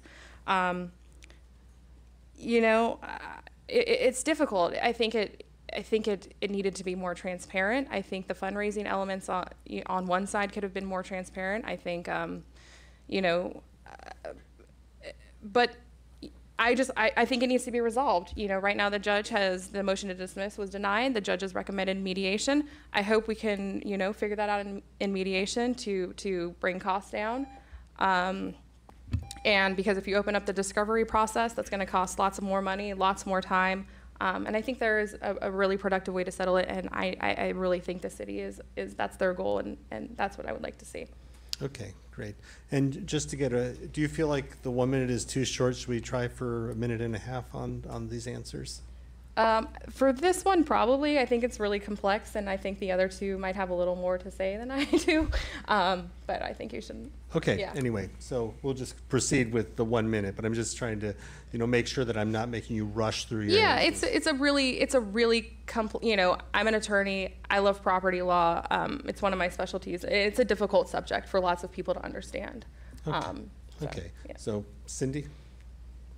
Dorothy's Yes. Woods. Yeah, I'm proud of the role that I played in the city's decision to purchase the woods, in gathering donations to contribute to that city expense, and to supplement that with extensive volunteer work over the last 2.5 years to bring the trees back to health and to improve the property generally. I don't know that everyone's aware of how much volunteer effort has gone into that. I think we're all concerned about the final outcome. This is one of the reasons that we asked to have the city property costs that have been expended to date and the possible costs coming up, plus the status of the legal proceeding put on the city website so everyone can see it. It's under the project directory under Dorothy's Woods, and you can stay current that way. I think the city council is going in the right direction in resolving it. I look forward to the discussion on the covenant to add additional legal protections, and I feel confident that this will resolve. Okay, great. Thanks. Joe? So I was a financial contributor to protect the property. Of my own personal funds, I donated to that. And I think it is one of the last open spaces in Takoma Park. And definitely, at least portion of the property should be preserved. There's some good habitat value to the property. At the same time, Eric, I have a lot of concerns about the amount of money we're spending on the property. And myself and a few other local investors had a secondary plan that would have eliminated the cost to the city and still preserved about 3/4 of the woods. That didn't come to pass. The city ended up winning that bid.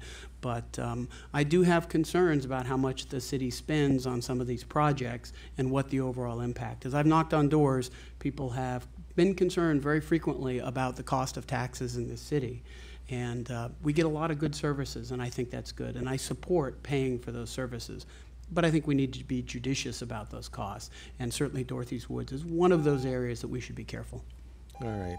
I'm going to actually ask a follow-up on this question, which is, since I think that, this is one of the, specifically Ward 2 issues.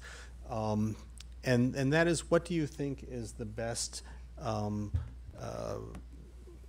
what do you envision at that site in the future? What is it that you'd like to see happen on that site? And we'll start with you, Cindy. Yeah, I think my views are in line with the city resolution that committed to purchasing the property in the first place, which is essentially a natural park area that brings a lot of natural wildlife, ecological, stormwater, and climate change adaptation values to our community. To me, this was a once-in-a-lifetime opportunity, the last remaining private wooded property of any size in Takoma Park. And if the city was committed to sustainability, this was the chance to do it. And reasonable people can clearly disagree about whether that was worth it. But I look forward again to seeing the costs, both the initial costs, the money that is paid back to the city as a taxpayer, as someone who's as a government that's owed taxes, and the money that was put in by citizens. The numbers I don't think are the issue. I think the issue is that people see that wooded portion as a community-wide value, not just a Ward 2 value, and that many people see the front portion, the McLaughlin School, as a very different, potentially developable property when it comes available. All right, Joe and Ashley, I'll give you a few extra seconds on that as well, beyond the 1 minute. Yes, Joe. So what most people don't realize is the city is bidding on sort of an upland portion, kind of an up-the-hill wooded piece now is what's in litigation. There's kind of a middle piece, which is a city right-of-way for an old street that was never built, and then there's a lower portion, which is the school, which is currently not under city control. My view is that the lower portion is excellent for economic development. The old school is probably beyond repair, unfortunately, and could be knocked down and could bring some nice services to that neighborhood that they currently don't have. The middle portion, which is grass area, that's something that could be used for another community oriented playground or a dog park or some area like that with the preservation of the upland portion. So I think that would be a nice mix of uses that we could bring to that area of the city, and it's something that all the city could benefit from, not just the Ward 2 residents. Okay, great. Ashley? Yeah, sure. Oh, I'll turn this on. All right. I think there's a work session next week about having a covenant against development on the property in and of itself. So if that's what the city sees as the best outcome, that's the best outcome. We can all come here and we can talk about that. Sustainability, environmental activism is a wonderful, wonderful portion or wonderful initiative that the city undertakes. I think the city has already, prior to the purchase, enacted sort of this, like, we're protecting the stream and around this sort of area. So there's already things in place to protect it from being developed. But I do agree, maybe the lower portion, we need to look in developing it. We need to be champions for affordability. There's limited space in Takoma Park. We want our taxes to go lower, and we also want to be inclusive. So I really need to think going forward that how all of these things intertwine with one another and the best outcomes for environmental sustainability and affordability and inclusive and socioeconomic diversity. And that's all conversations that we can have, including next week with the covenant. Okay, great. Thanks, Ashley. Joe, do you have an agenda for racial equity? This was a question from the audience. So let's see. Yeah, do you have a racial equity agenda for Ward 2? So am I on yet? Can I yes, go? Start talking and we'll put you on. Fantastic. So I'm not really sure what the questioner means by an agenda, but I think racial diversity is extremely important. And in Ward 2, unfortunately, we're losing some of our longtime African American residents. So we ask ourselves, why is that? Well, the property taxes in Ward 2 are high as they are in the rest of the city. And a lot of the African American residents that I've spoken with are finding it hard to continue living there and think that selling the property and moving someplace else would be better. Well, necessarily, that means we lose our racial diversity in Ward 2. And I don't think that's good. I think a community suffers when it all looks and sounds the same. So I think affordable housing is a key portion of making sure that we both keep our racial as well as our economic diversity in the area. And I think we need to figure out a way to bring a little bit more affordable housing to Ward 2. Thank you. Ashley? Oh, same question, or? Yes, same question, yes. Do you have a racial equity agenda for Ward 2? Do I have a racial equity agenda for Ward 2? Absolutely. I think we need to have more socioeconomic diversity. Like I talked about on Friday, I introduced some campaign finance reform where we can get the underrepresented populations more involved in Takoma Park politics. I think it's very important. Like I said, we have some campaign spending finance limits. I also think that there's ways to get persons involved who want to run for city council, who may have one or two jobs, minimum wage jobs. And we can do that sort of like on a sliding scale type thing. So for example, if someone wants to run for city council, we can have a spending limit for the race itself at $3,000. You can have a GoFundMe, can raise that very easily, I would think. And then if these persons do get onto city council, we can give them stipends. We can give them an extra salary, or persons who maybe make a little more money on city council can donate portions of their salary. I think that would be a great way to get more racial equality on the city council, so our city council looks and feels like the community it represents. Okay, great. Thanks. Cindy? Yeah, I'd like to start with a story about one of my neighbors who bought his house when it was Prince George's County. He's African American. He's, I think, in his 70s. And he wants to stay. His kids are pushing him to cash out. And he wants to stay. So what can we do to help him in Ward 2? That's housing policy, accessory units and basements. It's not just property taxes, but the whole package of financing for our city. Reserve policy, that nasty tax duplication issue that never seems to get resolved, that I think we need to make another run at, by the way. It's a number of areas that would help that person stay in Ward 2. I also think that to the degree there is buildable space, affordable housing, a range of affordability prices should be on the list. And I would like to pursue putting some substance on the racial equity policy that the city council recently adopted, so that we can bring that into practice. What does that actually mean? What do we do? Okay, great. I'm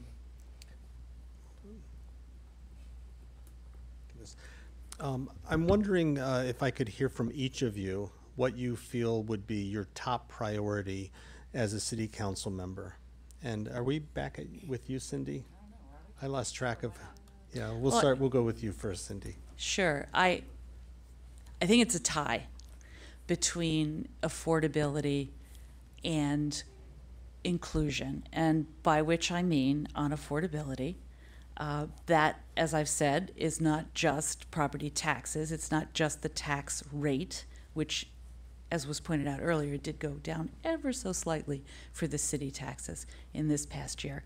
It's a whole package of fiscal issues that allow, first, the council to look at the budget, as that's the number one responsibility, make sure that budget is sound, the investments are good, and money is being spent effectively, look at reserve policy, look at tax duplication.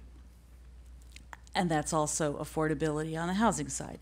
We've heard about the housing study that's just been released. I have some questions about some of the specific recommendations, especially with respect to rent stabilization. But that's got to be a conversation that we've got to have. And I think that dovetails very nicely with my other very important number one of building inclusion for all races, cultures, economic levels, and different types of people that live here. Okay, great. Joe?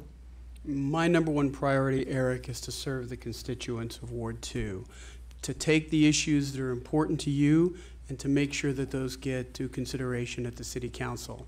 Whether it's safe routes to schools, which a number of you have talked to me about, whether it's better neighborhood traffic calming, whether it's fixing the broken 911 system, which we have a problem with in Ward 2 when our calls go to Prince George's County. Most people don't realize that, rather than Montgomery County. Whether it's continuing to clean up Sligo Creek, whether it's improving how responsive the government is and increasing the two-way communication with the city staff and the residents, whether it's mail-in voting to increase our participation rate, improving Takoma Junction, or ensuring a fair and reasonable tax system here in Takoma Park. My job is to serve the constituents, and that's what people have asked me to work on while I'm here on the City Council. Great, thanks. Ashley? So I believe that my priorities are in line with the current City Council priorities. So right now, number one is to have a livable community, and what that means to me is an affordable, safe, and inclusive community for everyone. To advance economic developments, we have a wonderful opportunity at the Junction. We have the library. We have the rec center. And environmental sustainability, that's also very important to me as well. But not just environmental sustainability in the terms of, we have a car-free challenge, or we have a home energy challenge, because half of our population is renters. It all intersects with inclusion. We need to include everyone. You may not have a car. You should be able to be included in these objectives. You may live in an apartment. The home energy challenge doesn't apply to you. We need to make everyone feel like they're included. And the last one is a service-oriented and responsive government. I think I am the only candidate who can bring that through the cohesion of it's represented through my supporters, lifetime supporters, survivors of domestic violence, lifetime residents, environmental activists. I think I am the one candidate who can bring true cohesion to the ward. Okay, and I wish we could go for another hour, but we did it on Friday night. You missed it. Yeah, there's. In any case, we're not going to go for another hour, and we actually we have a candidate actually waiting on the phone to call in. So for our next segment. So my final question is, given that voters cannot vote all of you into the council seat, I'd like each of you to identify what it is that makes you the very best candidate. And we've probably touched on this to some extent already, but focus on what makes you the candidate that voters should choose. And I guess we'll start back with you, Ashley, and come forward. Sure. I'll go back to the third point I was making about the service-oriented government. And my supporters represent a rich and colorful tapestry that is Ward 2. Some of my first volunteers were 7, 11, and 16-year-olds. Lifetime residents, environmental activists, a woman who raised her grandchildren in Takoma Park, disability advocates. It's just this wonderful, wonderful and rich tapestry. I also think that what's really needed right now is new ideas, creative ideas, fresh ideas. I know the 911 system has been problematic, but that hasn't, that's not a new manifestation. That's been an 11-year-old problem. I am here to fix problems now.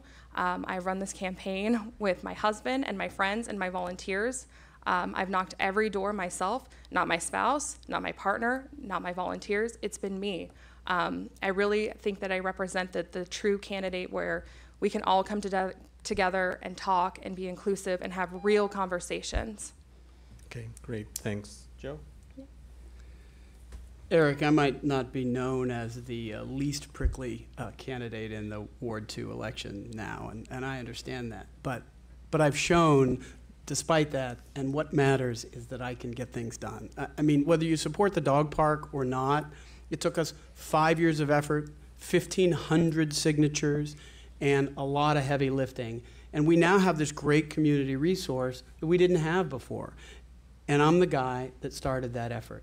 And I've done that on roadways issues, I've done that on environmental issues, I've done it on community resources like the dog park. I bring practical solutions to the table and an unending amount of energy to put my shoulder into something. I know also, Eric, that I'm just one vote, okay? So it's absolutely essential that somebody work with all of their council member colleagues. And I know all of the council members who are going to be on the council, and I've met the new ones, and I'm happy to work with all of them. I'm the action candidate, the guy that'll get things done. Okay, great. Thanks. Cindy? Well, so if Joe is the action candidate, I guess that makes me the traction candidate. Because I feel that to take action, you need to bring people along with you. And that's something I excel at and have demonstrated experience in over the years. I have a recipe for being a city council member that's effective and action-oriented. And that would be, first, to listen very closely. 2, to respond and make people feel that they're heard, to include lots of different people. 3, to build common ground, reaching out to all sorts of people. Are there people that have been excluded from the conversation? Absolutely. Is it time to bring them in? Of course. And 4, to make a decision in conjunction with the rest of the city council and the mayor, and move on. And finally, step 5, repeat. Okay, great. Well, thank all of you, and thank you all for taking the Thank time you. to run for the position of city council. So,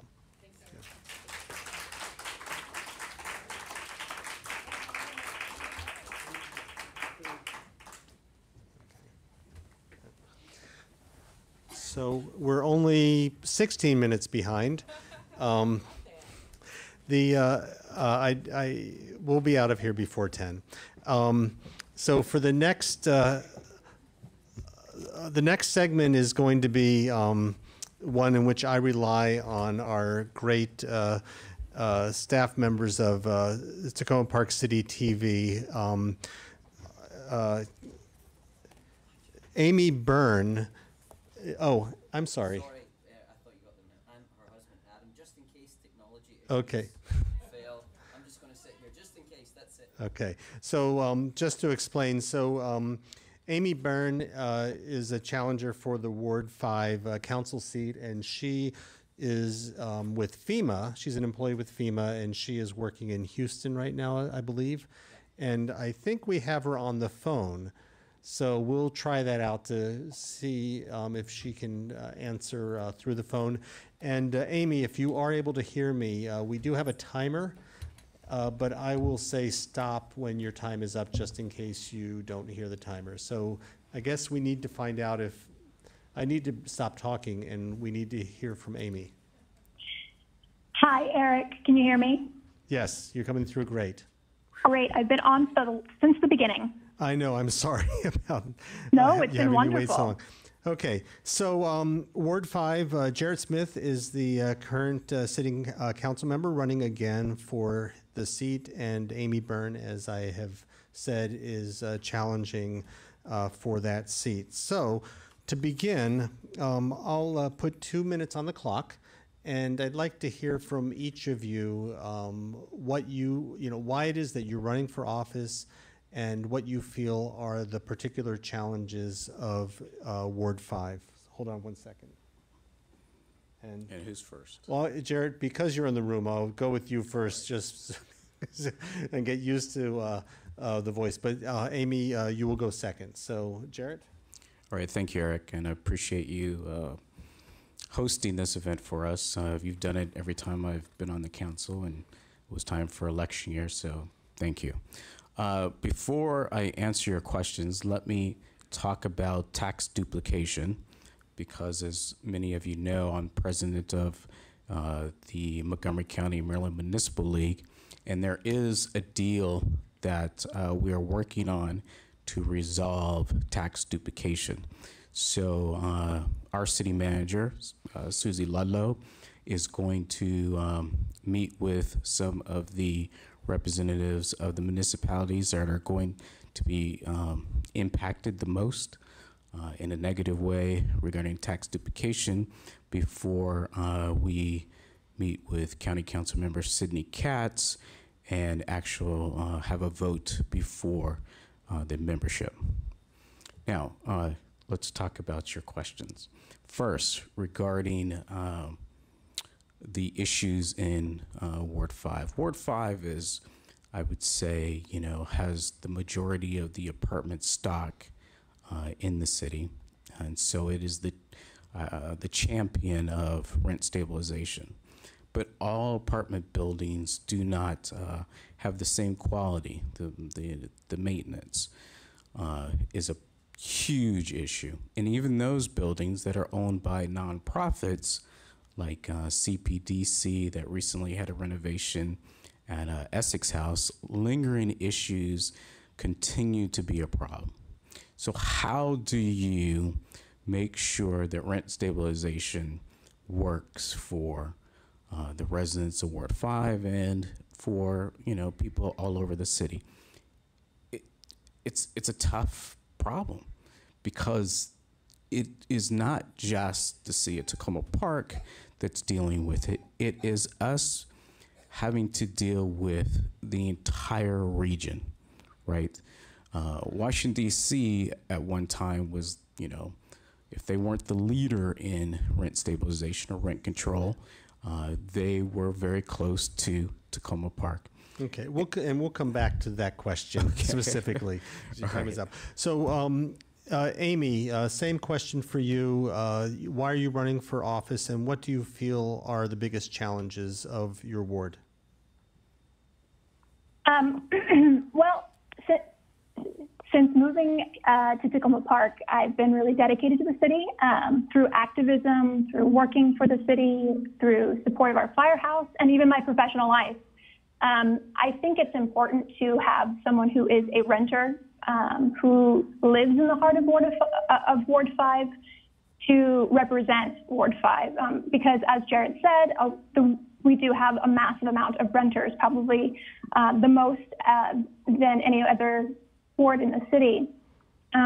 City Council hasn't had someone who rents in an apartment in a multifamily building on the council for a long time, and I see daily how the lives of renters in Ward 5 are, while very happy, are often a struggle.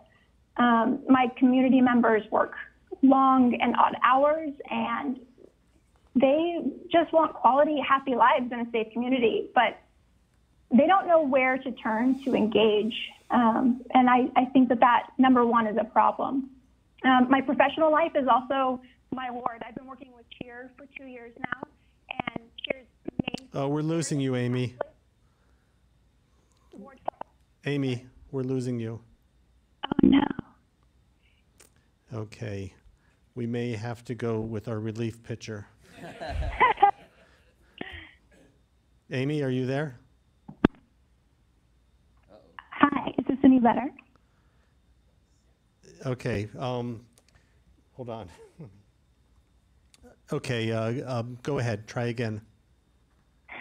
So I guess my point is that I work professionally in the ward. Over the last 2 years, I have actually been focused heavily on what is needed in the ward. It is actually my job to know what's going on in Ward 5. And a lot of that work is surrounding issues of community engagement, of language barriers, but heavily on housing affordability and housing stability. So for me, I think we need representation that is very visible, and 10 seconds. I think that that's something.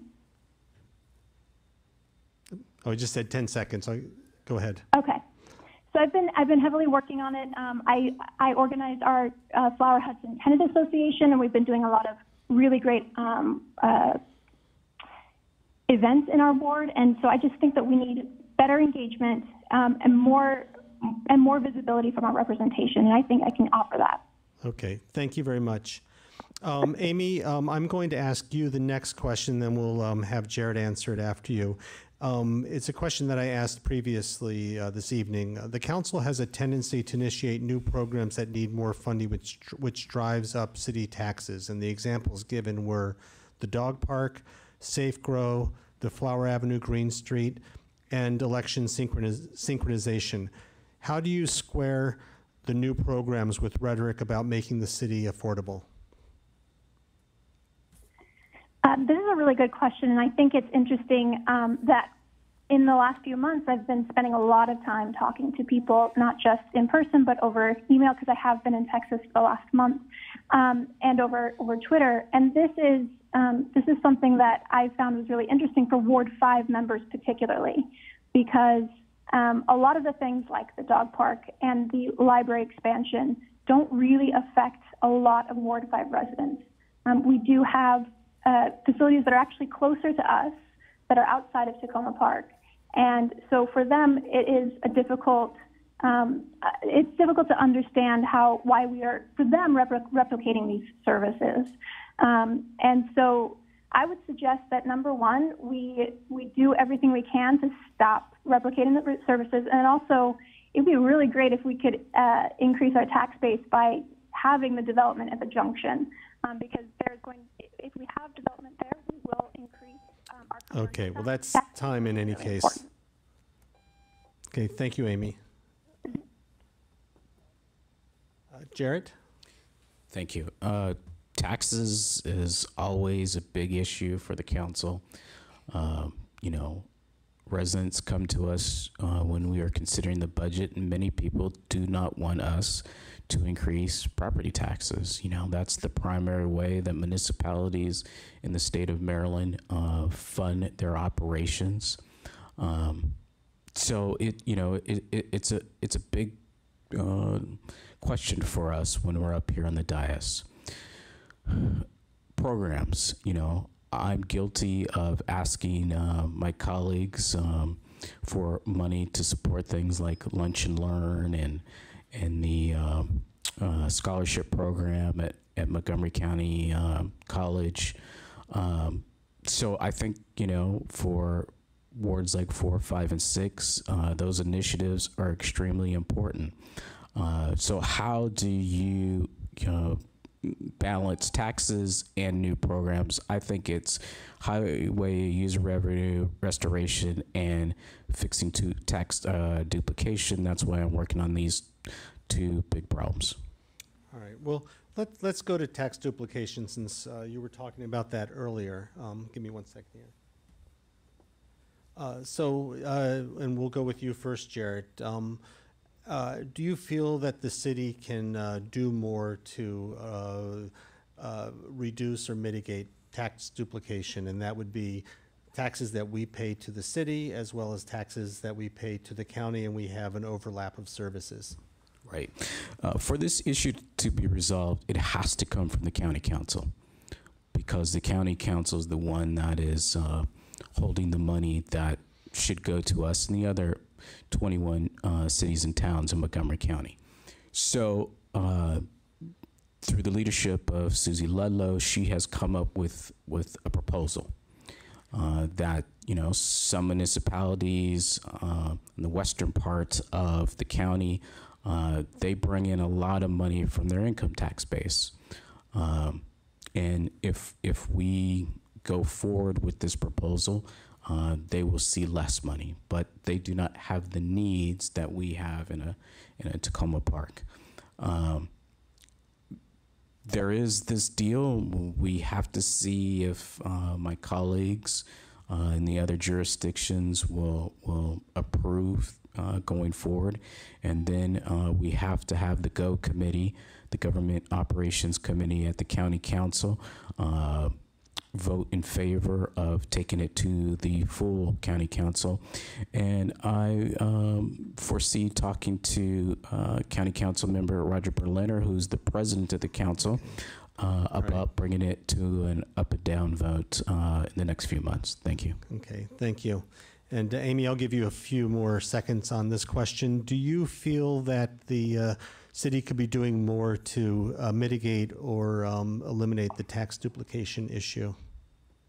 Well, I do think it's really important that we make sure that our county unfreezes the formula they put in for what they would reimburse to us. That formula was frozen back before the recession, and so we are losing millions of dollars because it doesn't jive with what we're currently giving them.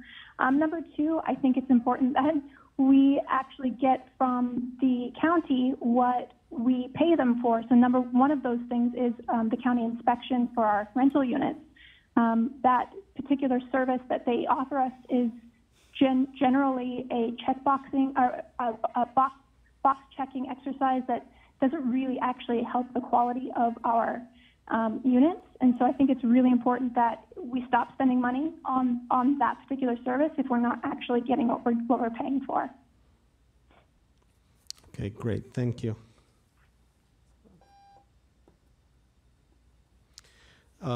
So, Amy, we've asked several candidates about the process the city is going through in terms of choosing a new police chief and the possibility of a civilian oversight review board. And I'm wondering whether you feel it's important that there be such a review board in place with the next city police chief, and what you believe are the attributes the city should be looking for in the next police chief.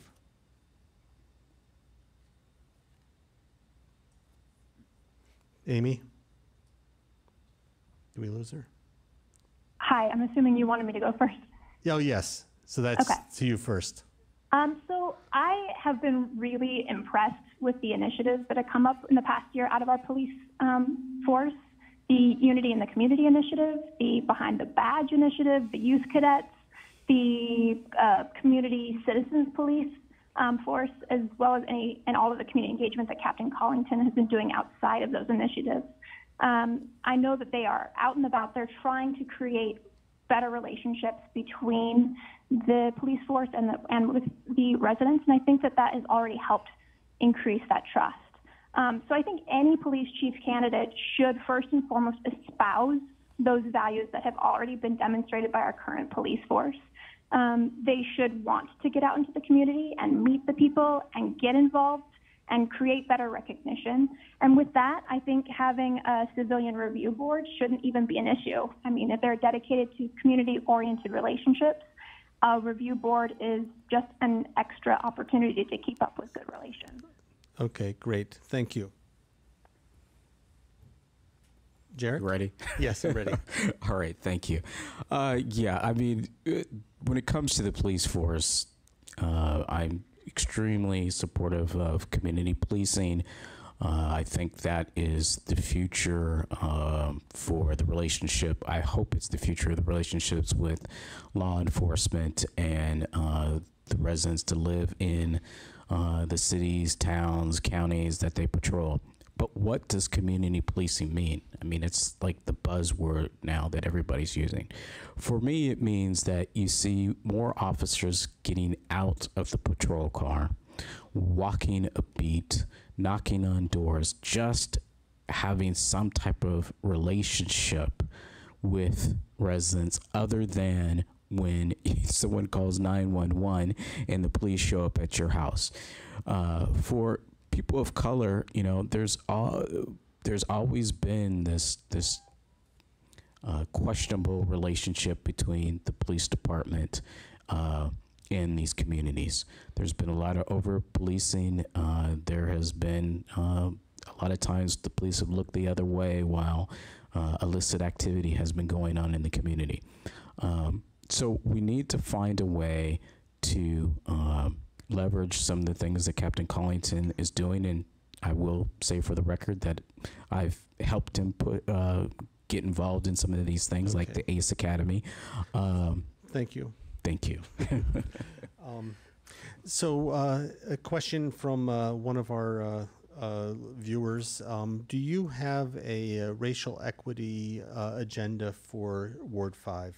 And Jared, that goes to you first.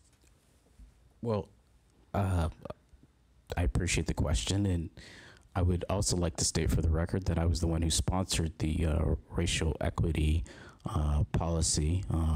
Brought it to the mayor and told her that I was going to bring this to the council, and I asked her if she would co-sponsor it with me.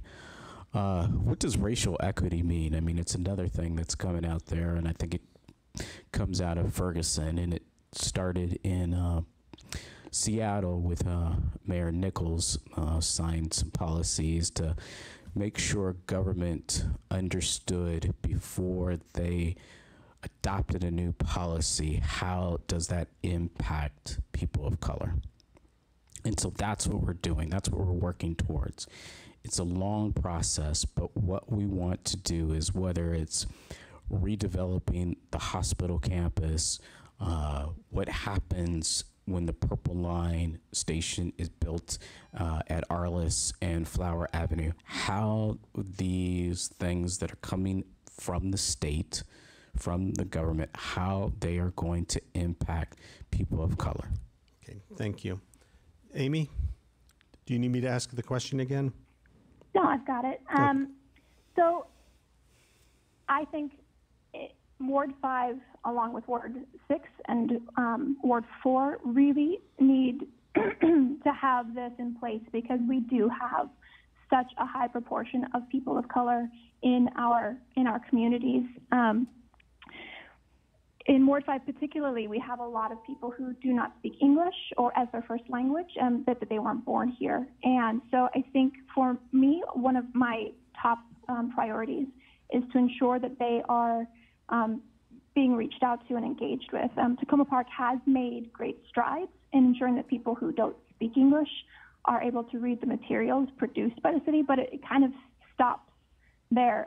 But we do have incredible diversity, and those people, they want to vote, they want to learn how to be advocates for themselves and for their neighbors, and they want to build community. And so I think all of our policies really need to focus on how we can ensure that these people are constantly being talked to, constantly being engaged, and that they are also still continuing to receive the massive amount of services that many of the other wards receive all the time. Again, there's no place for a dog park in Ward 5. Okay, I think we're losing.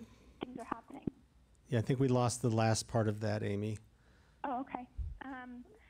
Just simply that we need to make sure that we're engaging with people, making sure that the services that are offered in many of the other wards, and that focus of a lot of spending in the other wards is looked at here, which is, I think, is another reason why the Green Street project is really important, because that's environmental justice for people who generally would have not been looked at in other places. Takoma Park has a value of equity and making sure that all people are included. So we need to make sure that we are reaching out to our immigrant populations, the people who aren't speaking English, and we need to make sure that they know what's going on. We need to go to them, because they don't have the time. Amy, to come to us. let me cut you off there, okay? I'm going to ask a question that is in some ways a follow-up, which is, you mentioned the Purple Line, and I'm wondering, you know, how you as a city council member would work to maximize the opportunity of the Purple Line and minimize any potential cost to the community. Amy? Oh, I'm sorry. Did you get that question? And by costs, I don't mean necessarily financial costs, but sure. You know, maybe the city's commitment to economic and ethnic diversity. So I think that we have great staff at Takoma Park who can focus heavily on trying to find people who want to invest in the areas that are surrounding the Piney Branch and University areas. There are four Purple Line stations that are coming into the area that is quite adjacent to Ward 5. And so a lot of the land that's surrounding those areas are up for grabs. So lots of people are holding on to them, and they're increasing the land value, which means that whenever someone comes in and purchases that, they're going to push out the residents that are there. And though that economic center it serves our community. So I think that what we need to be doing is really collaborating with Montgomery County and making sure that we are finding people who want to invest in the local community and make sure that the local community continues to represent the community that it is and has been for quite some time. I know that Thank you. Cheer, in my work with Cheer, it's something that we are focused heavily on, and we are in talks with trying to find people. Okay, thank you, Amy. That. Okay, thank you. Jarrett, same question. Do you have any concerns about the Purple Line, and how can we maximize the opportunity while reducing any potential threats? Regarding the Purple Line, when it comes to the market's going to happen. I mean, that's not something we need to be concerned about. What we as elected officials need to focus on is how do we protect affordable housing? And to do that has to be done by the government. I was fortunate enough to be a guest at the HAND conference. That's like the major affordable housing conference in the region. And Mr. Bizzuto, the namesake of Bizzuto, it's a residential developer in the region, said that the only way that you have affordable housing is government has to put money into the projects. And I believe that. So we need to go to the county council, and next year is going to be a very pivotal election for the county executive and the county council itself. And we need to have the county council come in and put real dollars in protecting the units that are going to be impacted by the Purple Line. That's the only way you're going to have people be able to stay in these areas, because rent stabilization is not going to be a policy in Montgomery County, and nor is it going to be a policy in Prince George's County, because Prince George's County has a different feeling when it comes to affordable housing. Thank you. Thank you. Now, the city of Takoma Park has made a commitment to be a sanctuary city, and I want to know how you feel about that status. And beyond that, I'm interested in hearing if you think that the city should be doing more in terms of backing up that commitment with policy. Thank you again, Eric. The sanctuary city policy that the city has, we've been leaders on this issue for a very, very long time. County Council member George Leventhal brought it to the council at the time, and they passed the ordinance that makes Takoma Park a sanctuary city. I spoke at a CASA event a few months ago about this issue. When President Trump said that he was going to penalize sanctuary cities, the National League of Cities put together a webinar that I sat in on, and this is an issue for municipalities throughout the country. How do you make sure that you protect those people that live in your jurisdiction that need sanctuary status? And the idea of sanctuary cities goes back thousands of years, when religious groups needed protection. So the city needs to do whatever is possible legally to make sure that our sanctuary city policy stays in effect. Okay, great. Thanks. Amy, do you need me to repeat the question? No, thank you. So I think that us as a city being a sanctuary city makes me so incredibly proud to live here. When I first moved to the DC area, we were looking for a place to live, and we asked a local about Takoma Park, and they said, no, you don't want to move there. That's where all the green, socially conscious hippies live. And I just thought, well, that's about the right place for us. Being a sanctuary city means that we are living that socially conscious value that we put out to the world, into the region. And so I think that that is invaluable. So we should keep that. But number one, aside from what we've done policy, what we need to be doing is creating a network of support amongst our residents, so that if something does happen where people need help, where people need a place to go, that they know where they can go. We need to make sure that our residents are protected, and because they are valuable to our city and they are valuable to our values.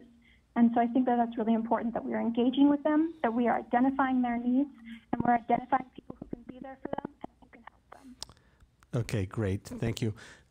So for my final question, and I'll go to you first, Jarrett, I'd like you to tell us why it is that you are the right candidate. We can't elect both of you. So why are you the right person for this position at this time? First, I'd like to say it's a pleasure to represent the residents of Ward 5 and the city as a whole. You know, in this position, I get to travel around the state and sometimes the country and talk to people about some of the great things that we're doing here in Takoma Park. I want to continue to lead on big issues like the redevelopment of the Flower Avenue Green Street project. I would like to see what is going to happen with the hospital campus. I don't think we have put the resources in to determine the future of that incredible institution that has been a part of the city for 100 years. And the Purple Line, I mean, it has incredible potential, but it also might change the character of the city. And what mechanisms can we put in place to protect the character and what we think is important to Takoma Park? So those are just some of the things that I think are really important, but also capacity building. How do you get people that live in the apartment buildings to participate in local government? It's not as simple as just information. You can give people information all day long, but we are such a diverse community that people's view of the government is not the same as if you were born and raised in America. And a number of people, when you say you're the government and you're coming, people want to immediately walk the other way. And they do not want to have any conversations with you, and they do not believe that you are there to help them. So how do we change that perception of us?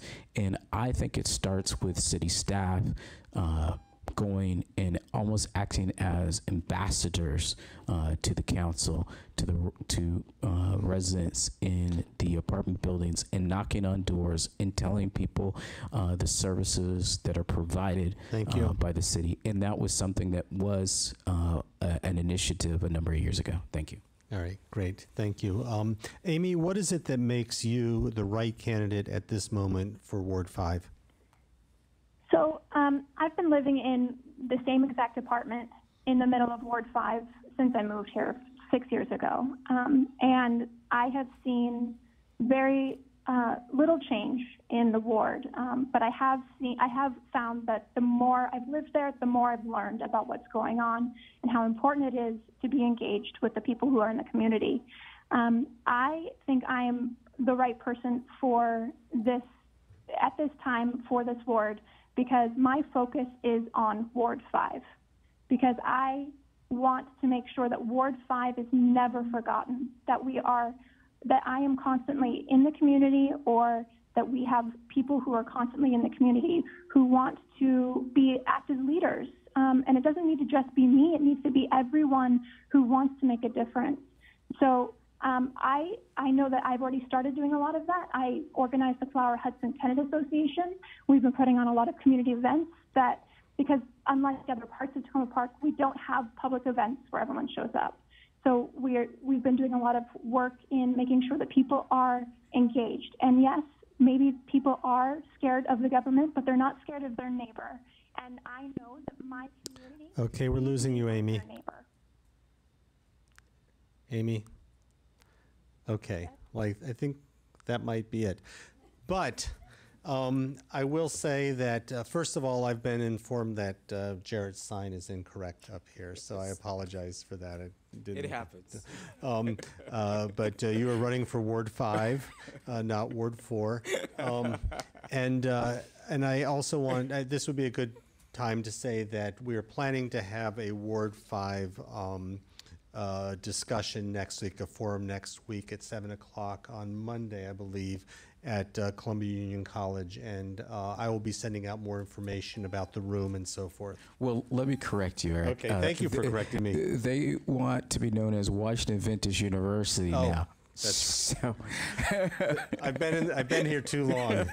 Washington Adventist University. Yes. So I don't want any phone calls or emails. But Amy will be at that event in person, and so if it's a little challenging tonight with the phone in, but we'll have both candidates in person at Washington Adventist University next Monday at 7 o'clock.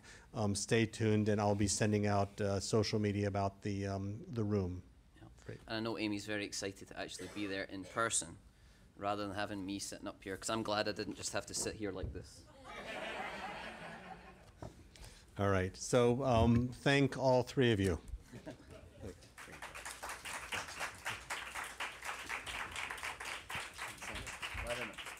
We're now only 20 minutes late, but it's the final act of the evening.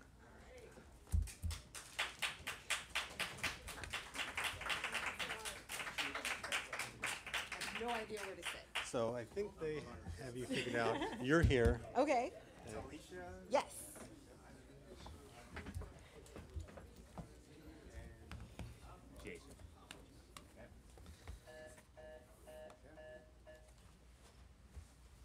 Okay. So we conclude this evening with the candidates for Ward 6. Both are challengers for a open seat. Talisha Searcy and Jason Small, welcome. Thank you. And I had the pleasure to talk to both of you last week. If you listened to Talk of Tacoma on the radio, instead of going to Takoma Park Represent, then you heard both of those interviews. So why don't we start, as I have been starting, with you telling us a little bit about why you're running for office and what you see as the biggest challenges. And I'll give each of you 2 minutes, and start with you, Talisha. Perfect. Again, my name is Talisha Searcy. I am the former president of the New Hampshire Gardens Community Association. I served in that role for 2 years. I want to run because I care about Ward 6 and every aspect of it. I care about the residents. I care about making sure that residents in Ward 6 feel as if they have a voice and they are connected to the larger city of Takoma Park, which in many instances they felt disconnected. I care about so many things that are happening in our ward. It's going to be critical that we focus on particularly the Takoma Langley Crossroads area and the impact that the Purple Line may have, the recreation center and the redevelopment of the rec, which is such a vital asset to our community, making sure that residents in Ward 6 have that city facility that represents the city that it loves and supports financially through its taxes. It's also important to make sure that we have engagement. There are a number of residents in Ward 6 who don't speak English as their first language. They're immigrants, and they don't know who to call when things happen. They don't trust the police. They don't report crimes. They don't know how to reach out. And I want to be that vehicle to bridge the gap between Ward 6 and the city of Takoma Park. Thank you. Great, thank you. Well, I am. Yes, Jason. Oh. I am running for the council seat for Ward 6 for, in large part, the same reasons that Talisha has outlined. And so I'd imagine that there's probably a lot of ways in which our answers are not going to be all that different. But one of the things that I would say about it is that having been in the ward for a long time, my wife bought the property that we currently live in 2001. I effectively have been living there since 2003. And I have seen and witnessed a lot of different things about not only the representation that we've had, both good and bad in the ward, but the diversity and the opportunities that our ward brings to Takoma Park that aren't necessarily always reciprocated by the larger Takoma Park community. And I think that oftentimes what we end up having is that a lot of the reputation about Takoma Park and being affordable, and the reputation about Takoma Park and being diverse, and the reputation about Takoma Park and being a kind of a city where everyone can feel welcome and invited is born on the backs of Ward 6. And we haven't always seen the same sort of spirit engendered by the rest of the Takoma Park community toward us. And so I think that one of the reasons why I'm running right now is because I want to be kind of the person that is there to speak truth to power on some of these issues, and to be there as someone who has dealt with some of these issues in a very sophisticated manner, both at a professional level and at an intellectual and personal level. Great, thank you. Jason, I'm going to follow up on your comment about Ward 6 being in many ways a primary economic, not in many ways, a primary economic engine for the city. And I'd like to hear your views on appropriate development and where you think the city may be failing and where you think the city could should move forward in terms of proper development in that ward. Well,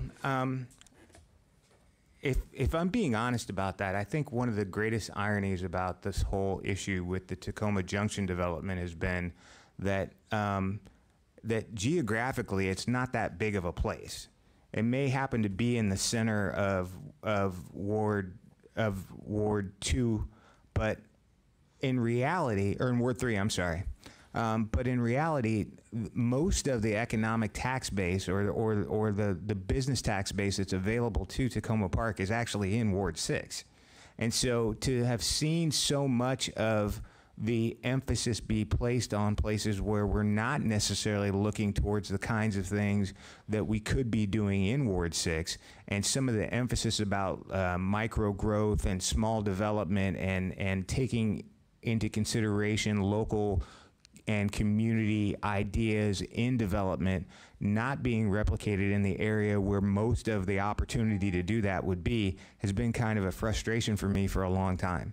If I was going to add one thing, I would say that those New Hampshire Avenue signs have been up for a very long time, and we haven't seen very much new along the New Hampshire Avenue corridor.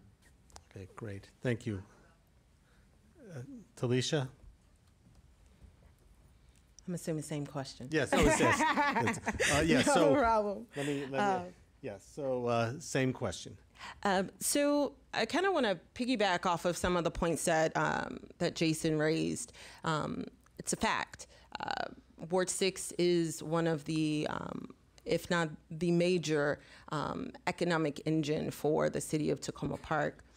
What's going to be important for us going forward is understanding the direct impact that the Purple Line will have. It's not something that's going to happen in the future. It is happening now. If you ride on University Boulevard up near Piney Branch, the signs are up. It's here. So now what we have to do is figure out the right path forward to ensure that we meet multiple goals. We need to organize small, local, ethnic businesses in the Crossroads area to fully understand what they need, to fully understand and ensure that in future development, they're not left behind. We need to work with the rental community that's currently in the Crossroads area to ensure that there is affordable housing that is built, that if we are taking a mixed-use approach, that it doesn't result in a net loss of affordable housing. Thank you. We'll come back to the Purple Line. Yep.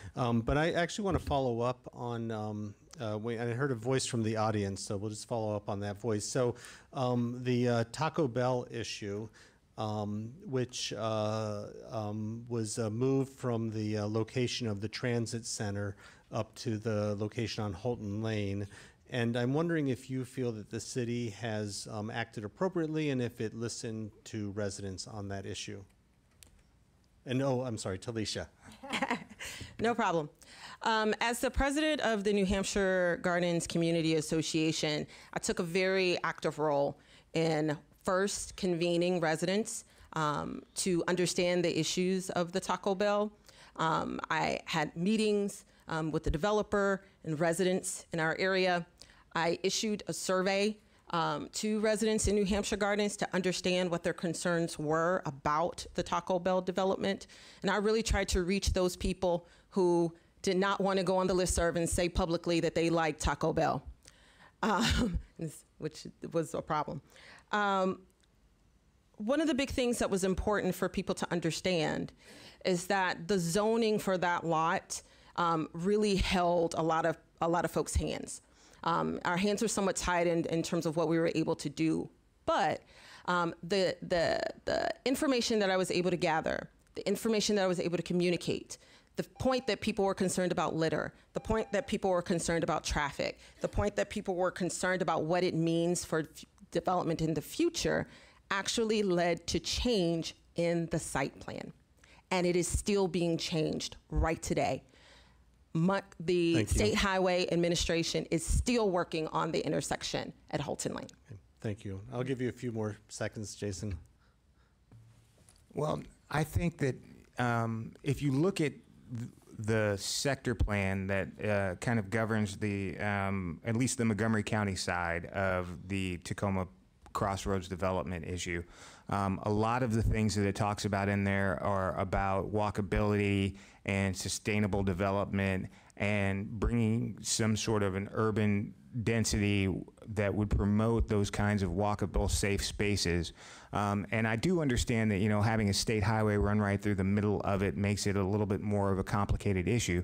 But in large part, the reality that I knew, and at least the neighbors that were around me knew, was that it seemed as if there was more of an emphasis on making sure that we had some sort of franchise, large-scale developer come in there than to take advantage of what the previously articulated planning for the area was, and that was to bring in something that would be an anchor for the community that currently existed there.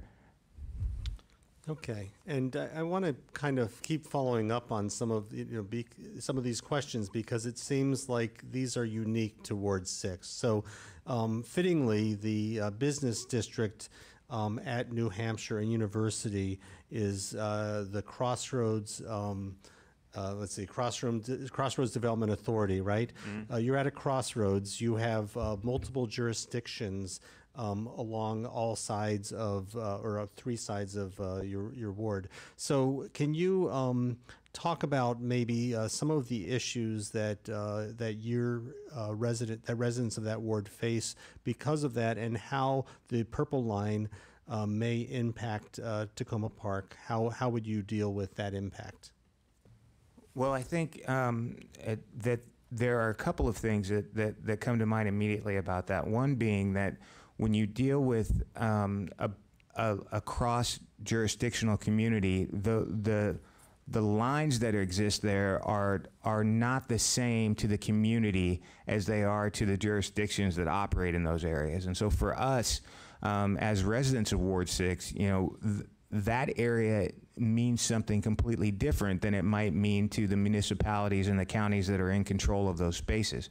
I think that one of the great things about the Purple Line coming in, regardless of how people feel about it in other places along the line, is that it does bring some connectivity to an area and to a group of people that historically got left out of that kind of choice towards connectivity when Langley Park had a reputation for being one kind of a town, or when Takoma Park was in large part split between Prince George's County and Montgomery County. And so to me, I think the most important thing is that we need to work cross-jurisdictionally with both the county representatives and the city representatives to really emphasize that we all need to be at the table if we're going to make decisions that are going to affect everyone positively. Okay, great. Talisha? Great. Currently, there is a lack of coordination. It's not in that area involving Prince George's County, bringing Montgomery County. People need to remember that we're talking about State Highway, and we're also talking about Maryland Transit, two different agencies. And trying to bring all of those folks together. I've had long conversations with Melanie Isis, who's over the CDA over there, has been a problem. And it continues to be a problem. And as a result, we're left with an area in which people don't, or jurisdictions are not taking ownership of their respective parcels of land. It also results in the potential for there to be lack of coordination, lack of consistent messaging when the purple line comes through.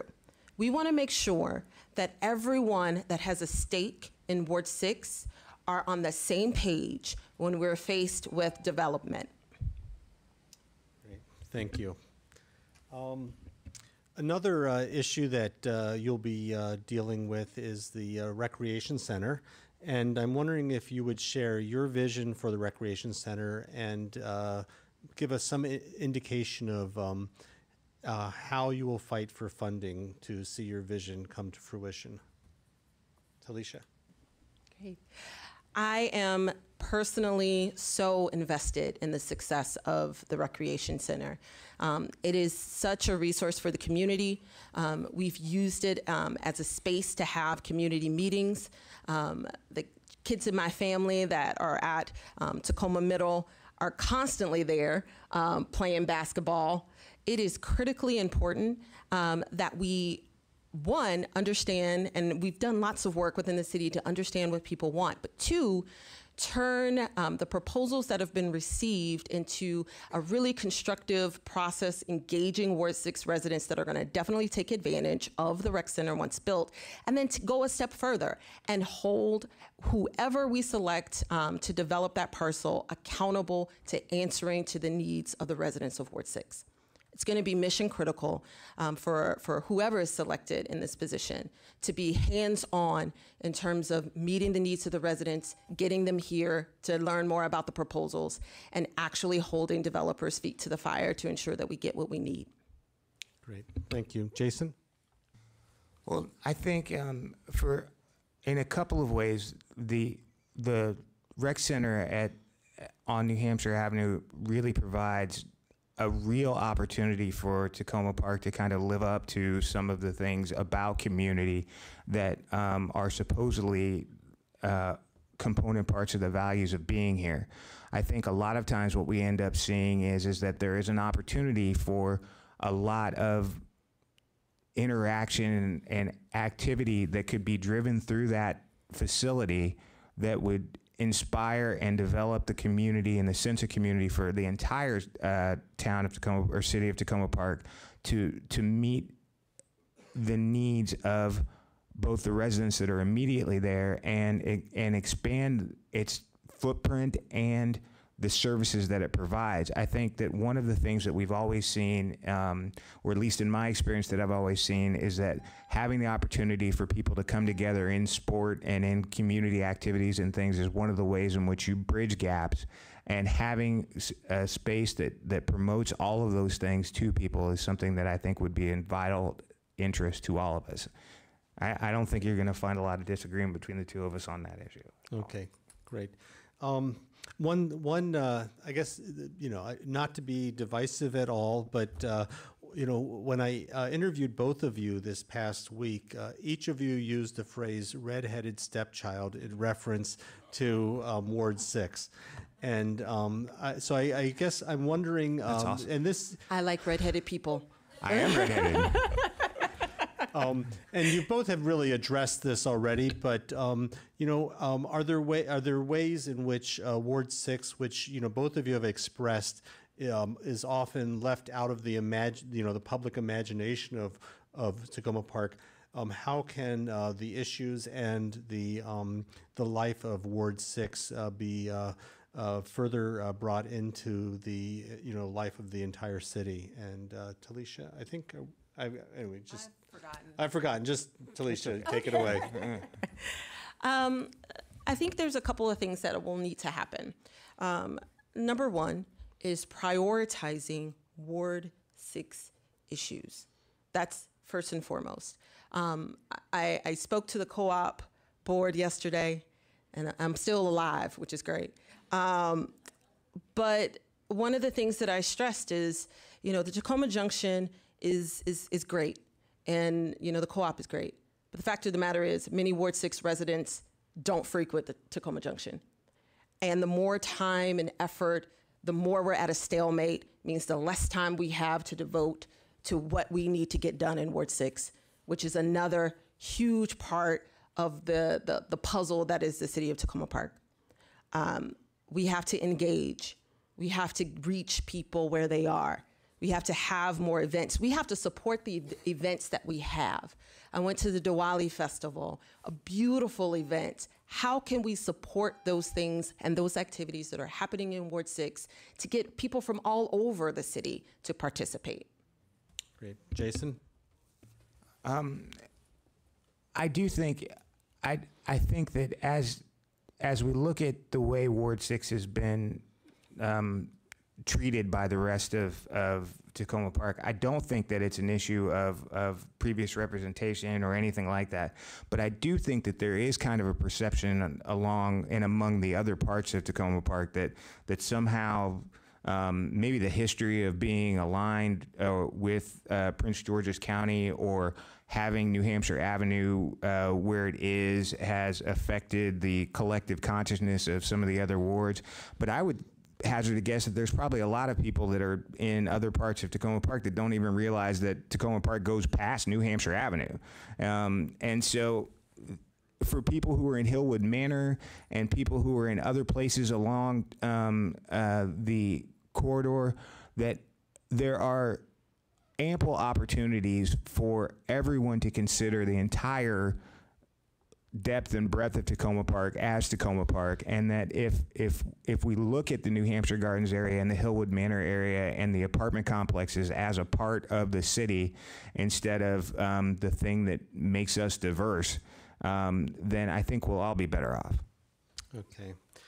Jason, do you believe that, or do you agree with the city's policies regarding sanctuary city and refugee welcoming? And do you feel the city could be doing more to bolster its commitment? I am both in favor of the sanctuary city policy for Takoma Park, and I do think, all things considered, that we have a lot of rhetorical heft behind the things that we say about our immigrant policies and our welcoming nature for immigrant communities. My wife is an immigrant. I am happily married into an immigrant family, and I do think that one of the things that people, again, don't notice about Ward 6 is that there is a strong and vibrant immigrant community within Takoma Park that is resilient and has always been there. I think also that we can do even more to consider and make sure that we don't have the intrusions from the federal government into our policing, and that we ensure that when we bring in a new police chief, that we keep the police power out of our immigration policy within Takoma Park, because all that does is produce negative outcomes. Great, thank you. Talisha? It's wonderful that we are a sanctuary city. Is something that I value in a way that you would never know. However, it's not enough to just say you're a sanctuary city. You have to be out there. You have to communicate what that means to people who don't speak the language, are new to this country, are just fighting to survive. Pushing a cart with tamales that they're selling on the side of New Hampshire Avenue, right? How do you reach those people? How do you make sure that people understand that it is safe to report crimes here? How do you let people know that they can vote in city elections here? So having the forefront, being at the forefront of communicating that we're a sanctuary city is important, but it's also going to take being in Ward 6, reaching those residents, translating documents, shaking hands, letting people know that we're here for you. And you don't have to fear, no matter what some people may say in the world, that we're here for you. Thank you. Okay, thank you. Talisha, not only as a representative of members of voters in your ward, but how will you be a leader for youth in your ward? Oh, gosh, that's a wonderful question. So folks who don't know my story, I am the product of a single parent household. A lot of people know my mom. She makes awesome chili. My father was incarcerated as a child. And so for me, I want to be that example for young kids in our area who may not immediately see themselves in a position like this, you know, to let them know that I am like you and you can do it. You can run for an elected position. You can go to college. You can succeed. And that's how I want to reach youth, by serving as an example. I have been canvassing bus stops, Blair bus stops in Ward 6 at 6:45 a.m. You must bring food in order to get them to wake up enough to listen to you. But it's been one of the most rewarding experiences that I've had during this campaign, to have kids look at me and say, oh, I didn't know that. I'll tell my mom. That's what I want to be for the youth in Ward 6. Great, thank you. And Jason, how will you be a leader for youth in Ward 6 and throughout the city? Well, I think when I think about my own experience in growing up and being the beneficiary of two civil rights era parents, my mother spent every day of my life from second grade on listening to Martin Luther King speeches in the car. Every time we went anywhere, it was on a modified 8-track player in our car. So there was never a time in my life where I didn't conceive of my future as being involved in public service or trying to be a role model to people. And even when that means standing up to dominant paradigms of nihilism and denying who you may be or who you might be able to become, because it's not necessarily hip or cool to be smart or hip or cool to be well-spoken or any of those kinds of things. And so I think that I've tried to spend every day of my life as an example to my own children, and as an example to the community around me. Part of the reason why I took the job that I have currently as town administrator in Capitol Heights, Maryland, is to prove the point that everybody deserves good government, that everybody deserves the opportunity to succeed, and being a resident of an interior Beltway community doesn't mean that you are any less than anybody else. And so if the accolades that I've achieved in my life or the pedigree that comes with them can bring any sort of import or benefit to the community, then that's what I would do. Great, thank you. And I forgot to turn the... It's all good. Late. Yeah. So that's what happens when you're in Ward 6. You end up last. Nobody respects us. You know, so. All right. Well, just two more questions. And so, you know, as I've said to all of the other contested races, you know, we can't elect both of you. So I have two questions to try to get to distinguishing characteristics. So first of all, and, you know, you could totally agree on these, you know, I don't know, but what is it that that you would make the priority in your, you know, first term in office? And Jason, we'll start with you. I think that the first priority of my first term in office would be to see a philosophy of community benefit agreements be implemented with regards to developing along the New Hampshire Avenue corridor. And I think the second priority would be to have the city put some real heft behind a study of the impacts of the Purple Line on the community that is Ward 6 on both sides of New Hampshire Avenue.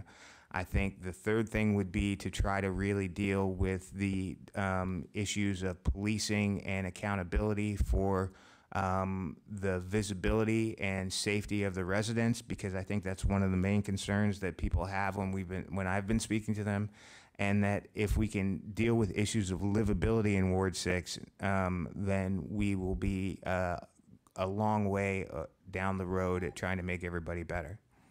Great, thank you. Talisha? Great. My first priority will be engagement.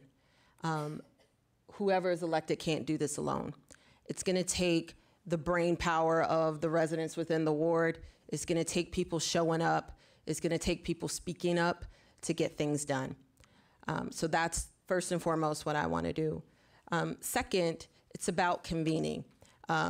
Getting all of those jurisdictions we talked about earlier, getting the renter communities to the table, getting the small local businesses to the table so that we can really develop an action plan for what we want to see as a result of the Purple Line development coming through. Another major priority for me is the recreation center. I can't stress it enough. I want to see the rec center flourish. It is a priority of mine. I care about the kids that are in Ward 6 and that section of the city, and they need a safe place to be. Thank you. Thank you. And so my final question is, what is it in your background or in your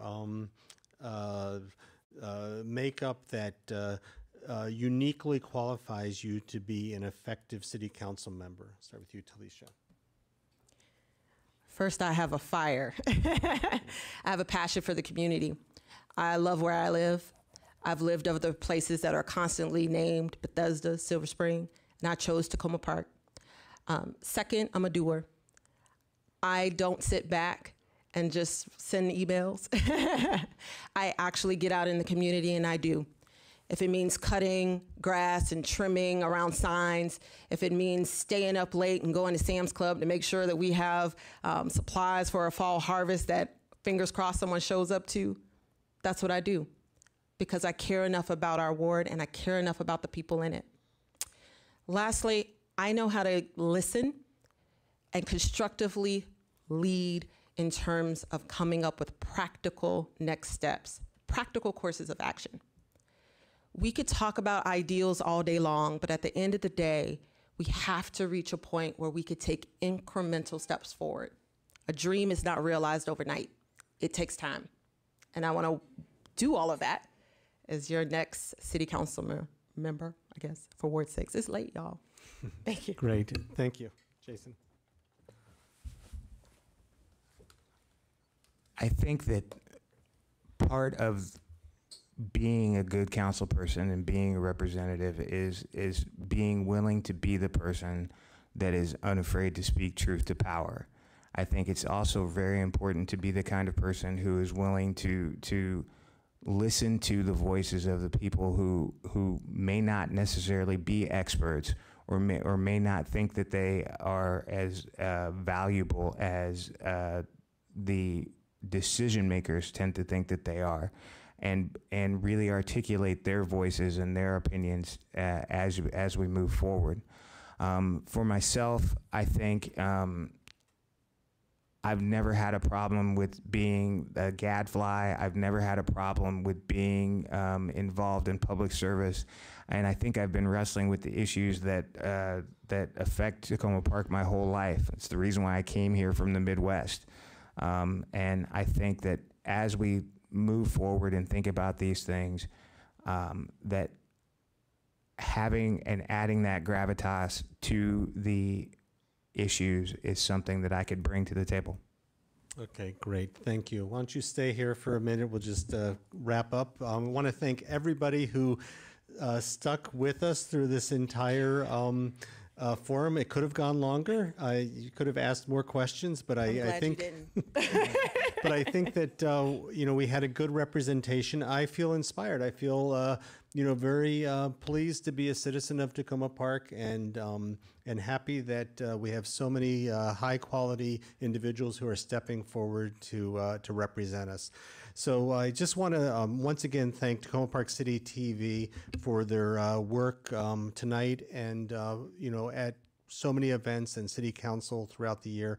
I want to again thank Jesse Carpenter, and I actually want to thank all of the candidates for public office by name. That's Kate Stewart, Peter Kovar, Casey Kostiak, Terry Siemens, Cindy Dybala, Joe Edgel, Ashley Nugent, Jared Smith, Amy Byrne, Talisha Searcy, and Jason Small. They run for office, so I don't have to. So thank you so much. And vote on November 7th.